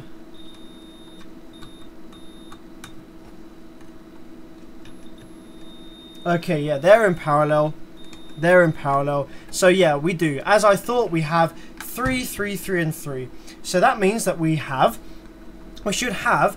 So we've got 4 banks per side. So we should have 4 pairs of driver transistors. And as I showed you just a moment ago, we have 1 pair here, that's 1, 2 pairs, 3 pairs, and 4 pairs at the end. So that is right, that is our drivers. And we've worked that out without applying any power to the board or without reading the traces, just from common sense of where the drivers are situated and how many of them there are and what they're driving.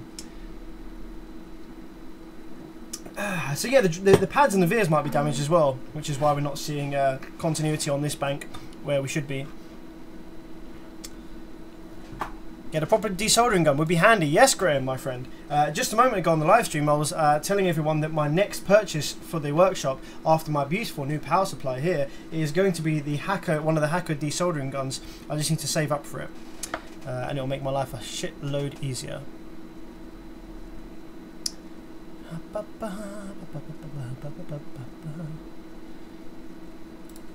Cool. So now we've worked out where the drivers are. This is looking pretty janky. Where's my alcohol? I'm just gonna clean up some of this scorched areas on the board here. You can see here it's all blackened and stuff. That's not going to be useful, so I'm just going to clean up some of that first before we apply any power to the board. Just make sure that's not leaking any current through the carbonized areas of the board. Clean this up. Very important to clean up all the black stuff on the board, because it can conduct and it can leak voltage through to components that you don't want it to. So very important to clean up the board. I'm just going to do a basic clean first, just get it off of all the main components over here. Now these drivers don't look in too great condition, let's be honest. I think these drivers are going to be shot. But we can see, I can show you the drivers being shot on the scope, which is going to be useful for anyone that doesn't know what a bad drive wave looks like, and it also shows you why it's very important that you need an oscilloscope when you're doing amplifier repair. So, FETs are out, that's the main bit. Let's power this up on some low current, and let's see what the drive waves look like. And you can see that the bad ones will need to be changed, the drivers will need to be changed for any that are bad.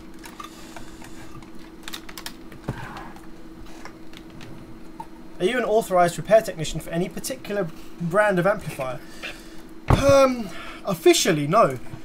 Like, things aren't that official in the UK though, to be honest. Like, a few of the brands in the UK that are sold by distributors and dealers, I'm very friendly with them, and so if they had any warranty repairs to be done, I imagine that I would probably get the majority of those from some of the dealers I know.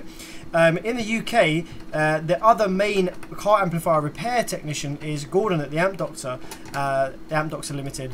And he, to be fair, he had most of the contracts for a lot of the brands in the UK for warranty repairs. I think I'm very good terms with him, and he was saying he was coming away from repairs and going more into R&D for different brands. So I imagine that going forward, a lot of the warranty repairs going forward will probably be coming to me sooner or later. I've done warranty repairs before for, you know, like I say, brands that are distributed by good friends of mine in the UK. But there's no like official contract written up or anything for any brands that I'm doing yet.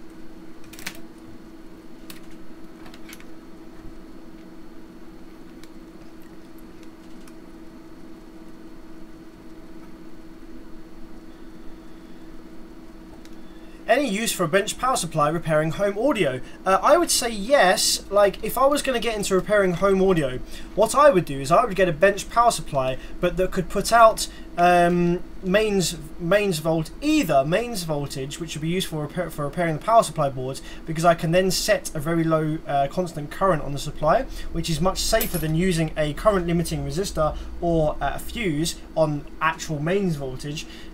So I'd maybe look to see whether I could get a bench power supply that could provide me with 250 volts AC. I don't even know that thing exists. It may not exist, I don't know. But I would look to see if I could get something like that to provide me with decent current limiting. Or something that could maybe provide plus or minus 200 volts, and then I can just connect the bench power supply directly to the amplifier's rails, which in some cases would help limit current when you're working on the output section.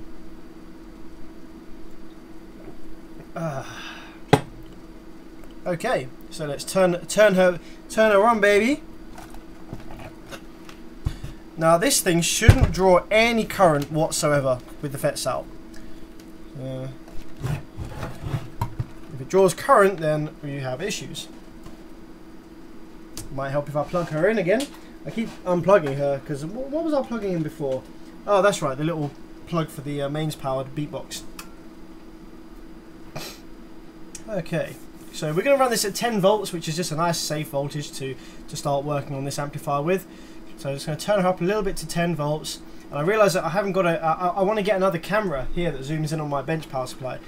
So I'm going to order another camera, so you've got even more views of my workshop things going on. And we're going to set our current at, let's put it at, say 2.5 amps. Like, that's more than enough to run this drive circuit, like literally way more than enough. Actually no, let's turn it way back down. Let's get it at 1.8 amps. 1.8 amps at 10 volts. And let's get our scope hooked up. And I'm guessing for sure that some of these drive waves are going to be very bad, because I think the drivers look in pretty bad shape. Either that or they're just covered in soot. So, okay. So if we look at it, let's get this on here. So you see my scope up in the corner here, up in the corner, boop, boop, boop, scope screen, and you can see here that we have our 10 volts there ready to go. So if we probe the gate, And then we should see some square waves perhaps. Oops, I keep pressing the wrong pedal. I've got too many pedals under here now. Okay, so let's have a look at our square waves. What do they look like? So this is the square waves for our first bank, one of the first banks we're looking at. Looks kind of okay. Got a bit of a jump at the top. If all of the banks look like this, then that's not an issue. That's just how this circuit is providing the drive wave. So let's go and probe all the other banks. Let's see how they look. That one looks kind of the same. I'm going to pause the scope on this one. I'm going to jump back over to this other one over here. Oops, wrong pad. So let's pause that, jump back over to this one. So it looks mostly the same. Slightly different little jump there, but it's not anything to worry about. Go over to the next bank. Okay, so the next bank along, I think we have a dead gate resistor. So if you see, if I probe, where are we on the zoom in camera? So here you can see where I'm probing, and you can also see the scope. So if I probe, this one, you can see there nice big square waves on the scope. If I probe the gate of the next one along, it looks like a dead straight line, but it's actually very, very, very, very, very, very tiny square waves, and that's because we have a dead gate resistor. So that's a hint that you've got a dead gate resistor. And we can see here some of these are pretty badly burnt around here, the gate resistor section. So that is something that we need to change. But the drive wave for this bank itself looks okay. Next one, yep, looks okay to me as well. Now let's go over to the other side of the board and have a look at what the drive waves look like over here. And we're only pulling 0.1 amps for this drive circuit, so it's very, very tiny supply. So yeah, drive waves look good on this side as well, that bank. Aha, and I see this one. This one looks very, very small. So that's either a dead driver or a dead gate resistor. So we go along to the next one, looks the same. Next one, looks the same. Now we can check to see whether that's a gate resistor issue or whether that's a driver issue by probing before the gate resistor. So if we zoom in here, you can see where I'm probing this. I'm probing this on the actual gate itself, which is these ones. So if I now probe before the gate resistor, if it's a big square wave, then the driver's fine and the gate resistor is just the cause. But if the square wave is still very small, then it's the driver that's the issue. Okay, so probing before the gate resistor still shows a really small drive wave. So on this side then we have some drivers that we need to change. Let's try the next bank. So this next bank is, this is wobbly as fuck. Move that leg. So this next bank is fine. That's what it should look like. And that's what it looks like on this bank. So we've got some drivers over here we need to change. Going along to here to the rest of them. The rest of them all look pretty much okay. These ones are wobbling a bit compared to the rest of them. You probably can't make that out on the screen there, but okay. So we have so far only one set of drivers that really need to be changed.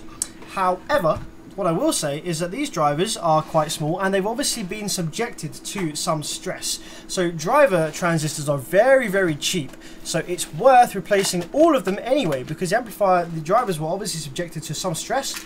So why wouldn't we decide to change all of them anyway? So that's what we're going to do. We're going to turn our power supply off. Bye-bye. We're going to make sure that there's no voltage sitting on this amplifier anymore. So we have 6 volts, 5 volts slowly climbing down. You can see there. This is just the rail capacitors that are discharging. And they'll be discharging through my power supply backwards. 3, 2, 1. And then we can start applying our soldering iron to this board again.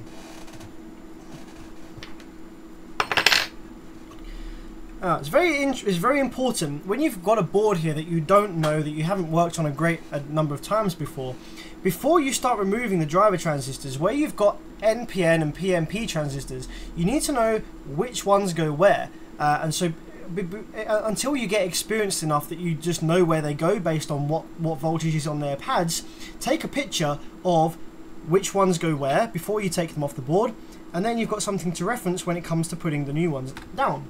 So just for that matter of sake, to help show you guys the process of what you should be doing, I'm going to go ahead and take some pictures of the driver transistors here. so that we can see what they are when they need to go back in. So I'm going to zoom in, and we have the 222 and the 2907.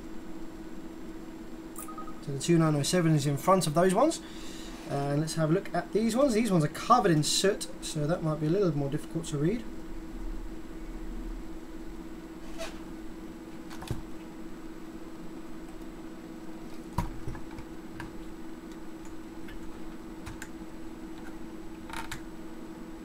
Two, two, two, two. And a 2907. Okay, so you don't have to snap a picture of both of them. You just need to have at least one of them in the picture, so you know where that one goes, and then you can work out from where that one goes where the other one went.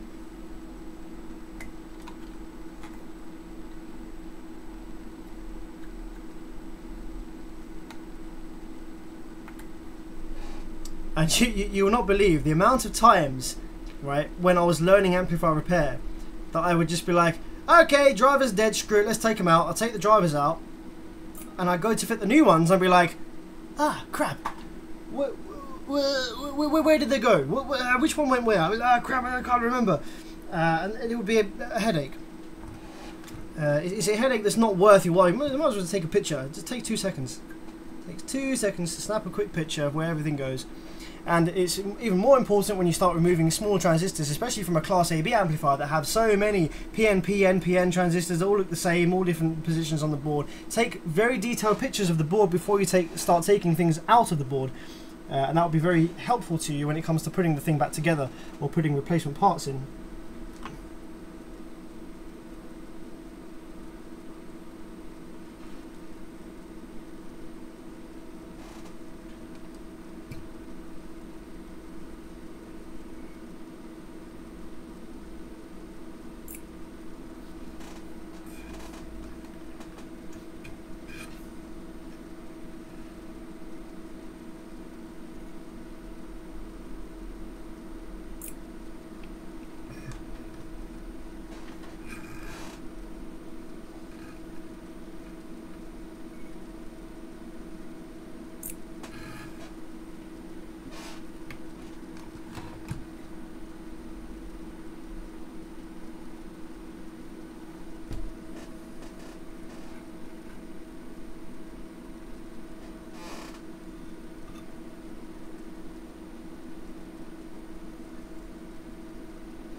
Okay, let's see what we've got going on in the comments. Thank you for the compliments. Always have a high resolution camera ready for some snap pics. Yes, I learned that the hard way myself. Taking things off the board, I'm like, oops, where did that go? Make yourself a file of the amp on your computer and put your pictures onto there. Yeah, very good idea as well.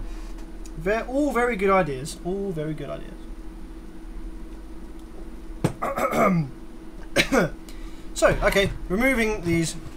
Now let's remove these.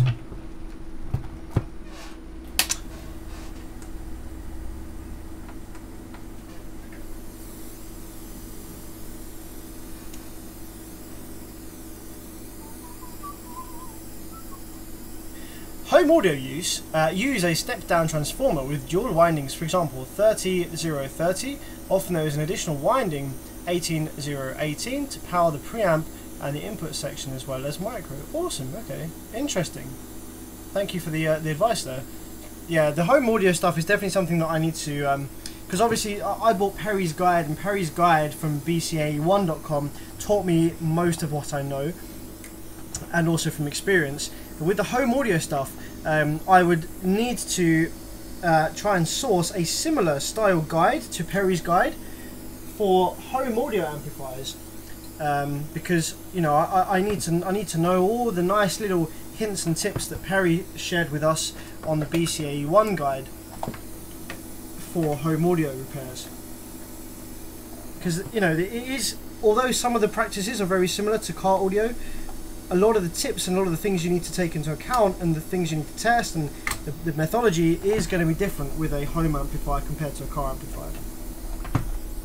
So you can be an absolute genius at repairing car amps, but you can massively suck at repairing home amps because they are different. It is a different ball game.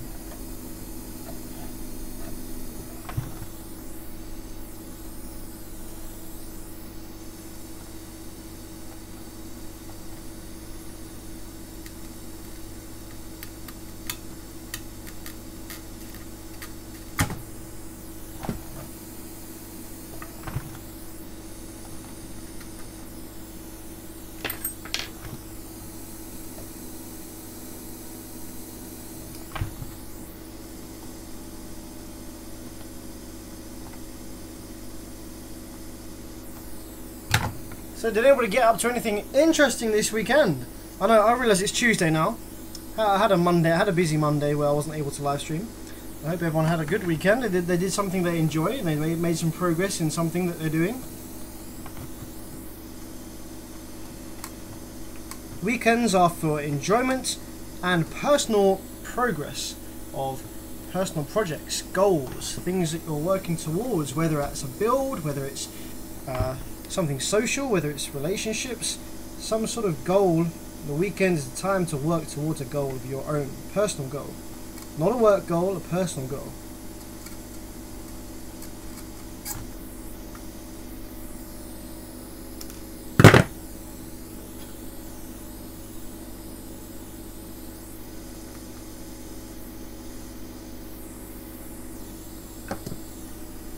Thanks for the info. I have indeed seen this when scrapping some dead amps. Awesome. Bevids is really. Thank you, Carlos. You have my respect as well, buddy. Thanks for joining in the stream.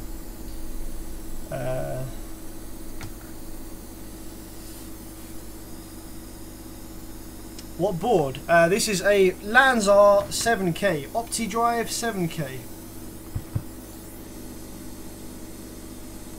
So I think we found the transistor that was dead. I'll show you guys this in a moment. Woo! Oh yeah, that's our dead driver transistor. Now I want this to focus in the macro because that looks really cool on macro. So I'm gonna have to wait a couple of seconds for this to focus, but when it does, it'll be worth it. Go on.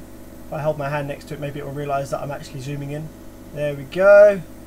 There we go. Go on. Go on. Focus. Focus. So this driver is actually snapped in half, and you can see it's just falling to pieces. So that definitely needs replacing.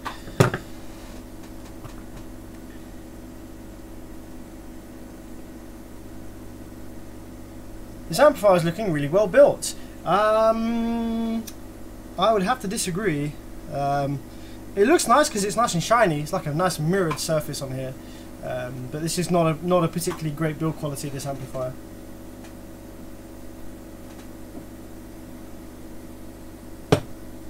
Made a new battery out of laptop cells. So far up to 16 cells, holy crap. Damn.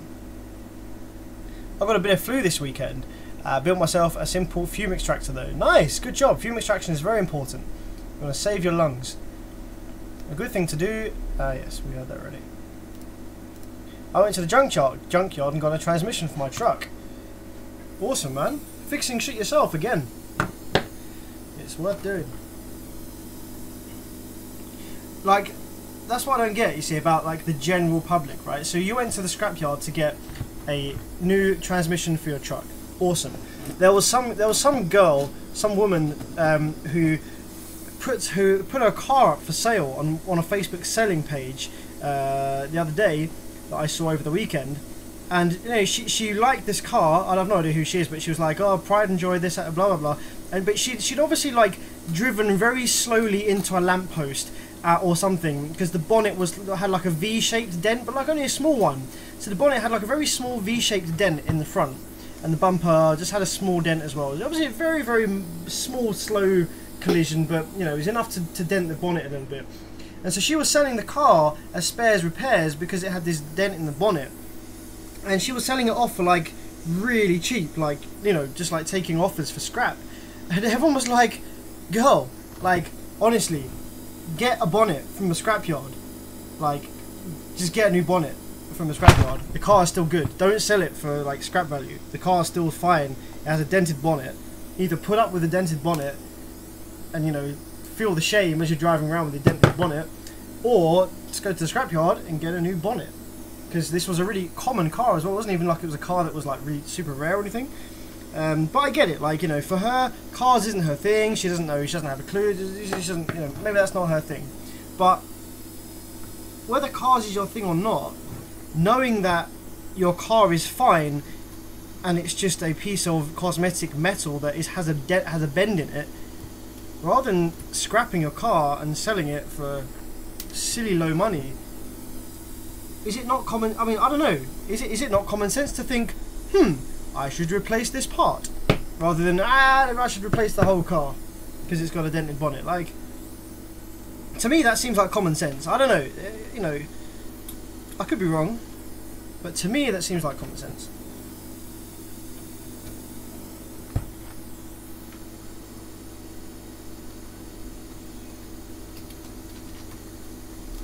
And this is what I mean about a throwaway society.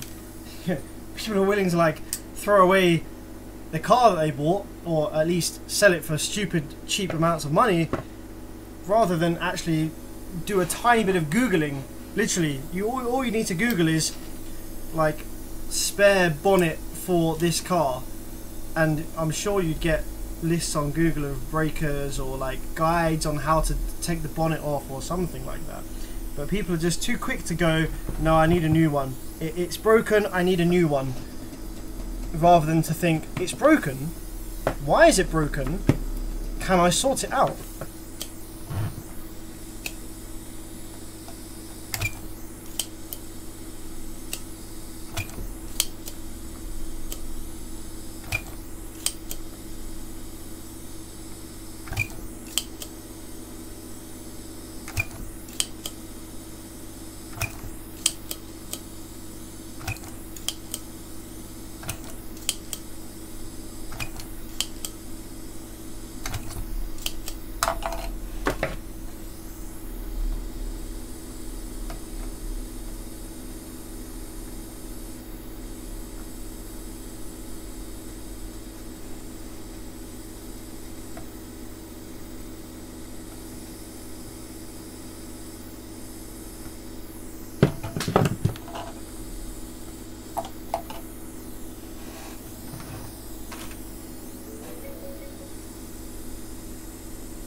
I hope Vanessa jumps on the live stream at some point tonight. I want to ask her how she was repairing what was she repairing? She was repairing an Orion D2500 with the same issue as this, a snapped inductor. I was helping her out. I'd love to know how she got on. Vanessa is one of the few handful of female viewers that I think we get on the live stream here.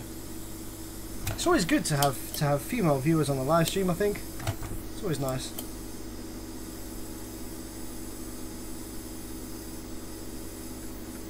It kills the stereotype that this kind of technical engineering type stuff is for men only. It kills that, which I like.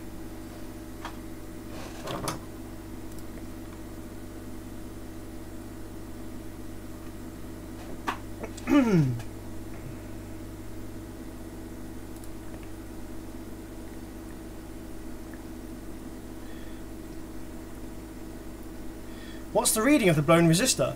The blown gate resistors, we're not sure, they're reading very, very high.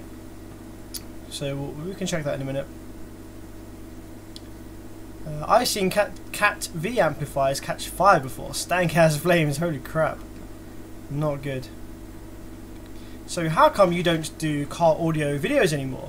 I always loved it when you did the videos of DD subwoofers and stuff, because I was always looking for new audio equipment and I want to see what's the best stuff. So I started doing it. I did a couple of amplifier repair videos. That were the intention was the amplifier repair videos were just going to be like, that's it, just like 2 amplifier repair videos, how the car amps work, how to fix a general car amp, and that was going to be it. Then I was going to carry on with the other stuff. But literally everyone loved the repair stuff. Everyone was asking for more repair videos, how do you do this? And my channel blew up, and I got more subscribers, I got more views, I got more monetization, AdSense, and like the channel became a lot more popular as a result of the amplifier repair videos. So naturally, my inkling was, maybe this is the direction my channel should go. I will still do other car audio videos, but at this moment in time, I'm trying to launch my amplifier repair business, and so I'm spending every waking moment that I have spare.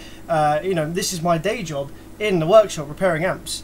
So when that settles down a bit, then I shall, you know, then I shall do more I should do more car audio subwoofer videos and stuff like that. Why are you not using an electric vac desoldering gun? Alice's, because so you obviously jumped on the stream relatively recently. I am saving up for a nice Hakko desoldering gun. I cannot afford one just yet because I've just bought the power supply here, which was bought thankfully to a lot of the cost of this was covered by donations on my channel, which I'm massively grateful for. So I've spent a bit of money on this as well as the donations. I need to save up for the Hakko desoldering gun, which is quite an investment. So once I have saved up, we shall get the Hakko desoldering gun, and I can just go maybe much quicker. Ever works on big PA amplifiers? Not greatly, but I do have one that I need to repair. I will do a live stream of a big PA amplifier repair shortly, because I have one that needs repairing. I imagine that rather than it being me teaching you guys, I imagine it will be the live chat teaching me how to repair a home amplifier, so that would be interesting. Must have been a blonde. Yeah, it was actually.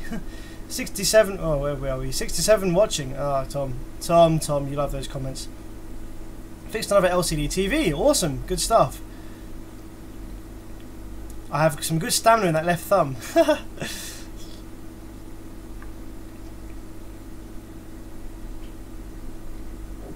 Ah, wow, Seth drops me another $20. Holy crap, Seth. Thank you very much, buddy. Seth has donated way too much already. Thank you, buddy. That is a massive help, and that is definitely going towards the desoldering gun, for sure. For sure. Thank you very much, buddy. Is there a female viewer now? Not pointing to myself. I'd be glad if there is. I don't know. The only 2 female viewers that I'm aware of are Jessie and Vanessa. Is it Vanessa? Yes. So they're not here, so I don't know if there are any female viewers at the moment. Day job. Yeah, more like nighttime job. I'm always in the workshop at like 5 AM. Okay.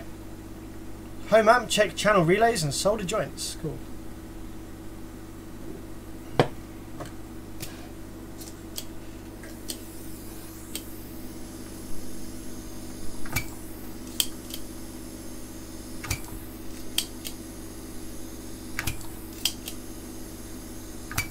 And for any of you who are wondering, I do own a desoldering gun. Ta-da! It's just a really crappy one. So it actually takes longer to use the desoldering gun than it does to use the sucker. So.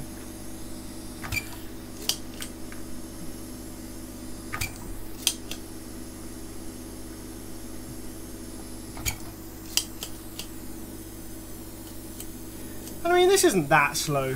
Yeah, it's a little bit slow, but it's not terrible. It's not the slowest thing in the world.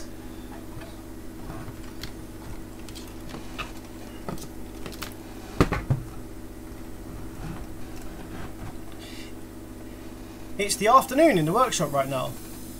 Yeah, for you perhaps, buddy. It's what is it? It's 10 minutes past midnight in the workshop for me. Brother Steph, fucking hell. 50 Norwegian kroners towards my desoldering gun. Thank you very much, my friend. Thank you very much. And also thank you to anyone who has recommended me the desoldering gun. I think it's a Hakko 300 something. I've got it in my messages from a very kind viewer who told me which one I should be getting. So that's what it will be going towards. It's a couple of £100, so obviously I'm going to do some more amp repairs and get some money from these customers, and then that will go towards a nice desoldering gun.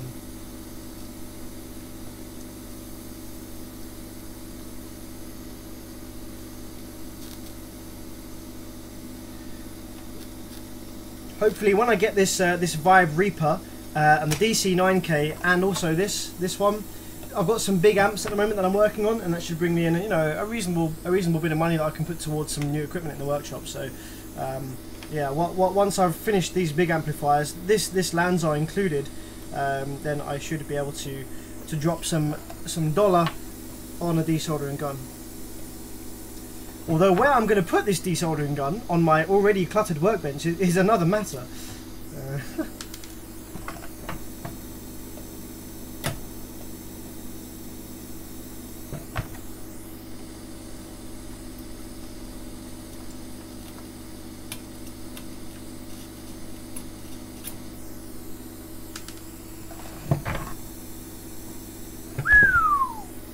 We have a very smoked up driver here, guys. Very smoked up driver here. She is not looking good over here.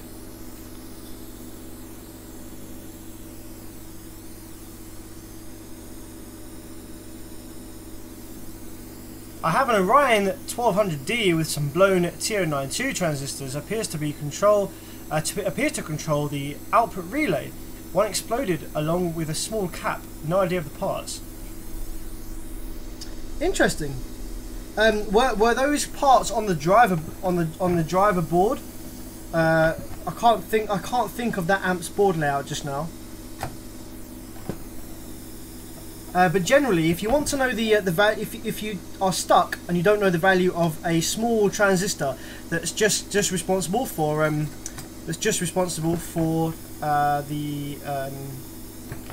turning the relay on, what you can do is you can take it off the board, take the transistor and the capacitor off the board. Obviously it exploded, so get rid of any bits that are left of it, and then fix everything else on the board, or fix as much other stuff as you can see to fix, or take all the FETs out just to be safe anyway. Maybe do this before you fix the FETs main part, and you need to read the voltage on the pads for the TO92 transistor. See what sort of voltage that transistor needs to be able to switch and deal with, and from that you can get a good rough idea as to the ratings that transistor needs to be. If it's just switching on or charging the a capacitor for the relay, it's not going to be massively important on the very small specs, on the very specific, you know, specifications of that transistor. It just needs to be the right channel, the right type, PNP or NPN, and it needs to be have enough. It needs to have a high enough voltage handling to handle whatever voltage the board is giving it to do its work, and it needs to have a high enough current rating to be able to supply enough current to whatever the other component is on the board that it's supplying to. So if it's just charging a capacitor that is controlling the switching of the relay, the output relay, then find out whether it's a PNP or an NPN. You can do that by looking at the voltages on the board, and it's probably going to be receiving like sort of 12 volts. It's probably going to be running off the VCC of the TL494 type voltage, that low voltage. So, you know, you're probably fine with a low voltage transistor. You're probably looking for one that can output between 500 and 800 milliamps, and one that has maybe like a 30 volt rating. So 30 volt rating, 500 to 800 milliamps on the transistor, and then you just need to work out whether it needs to be PNP or NPN based on the setup, based on what voltages it's getting, and the pin configuration, you know, what it needs to do.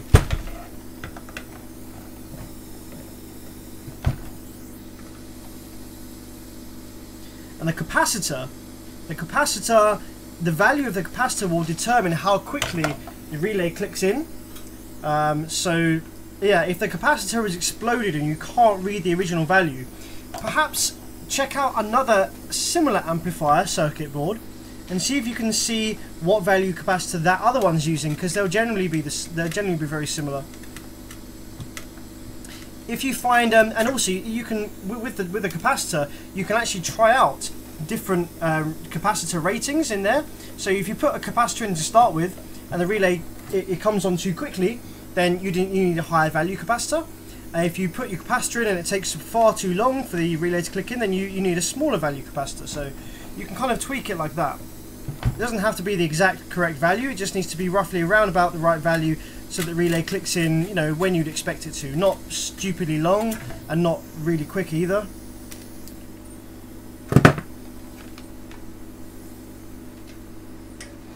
Basehead 30 says, I'm heading out to pick up Jesse from work to tune in. Awesome. That's wicked stuff. That's wicked stuff.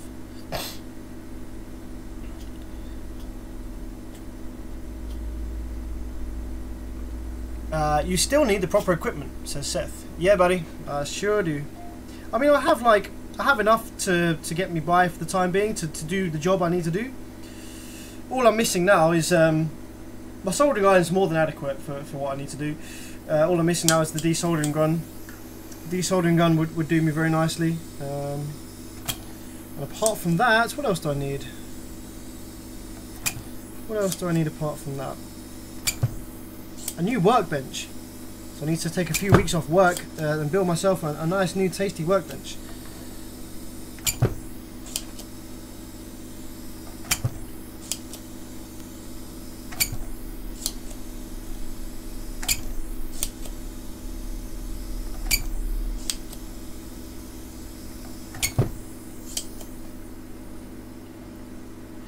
Are you getting the Hako 2-in-1? I don't know. I think I'm getting...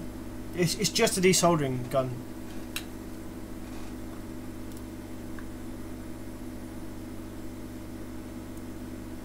My evening is like 3 AM, yeah, for sure.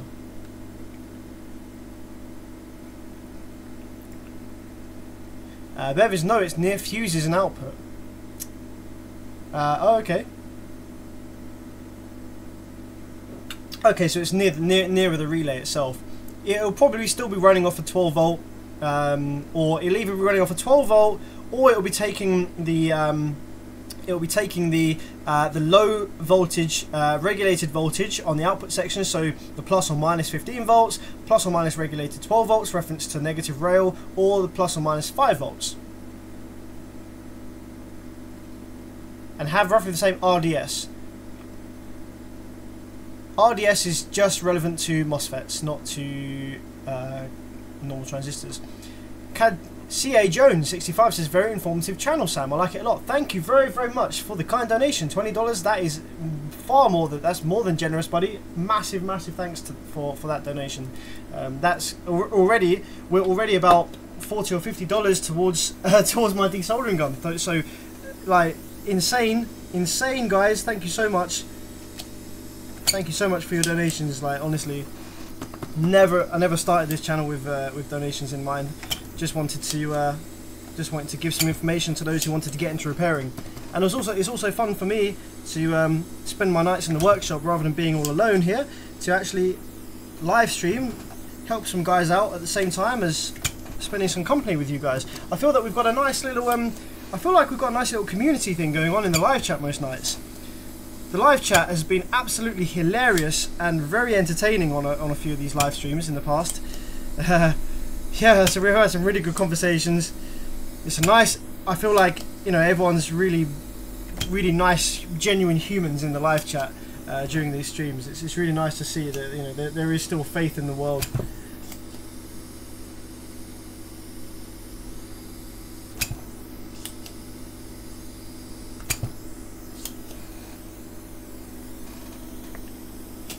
Yeah, the desoldering gun might be here by next week.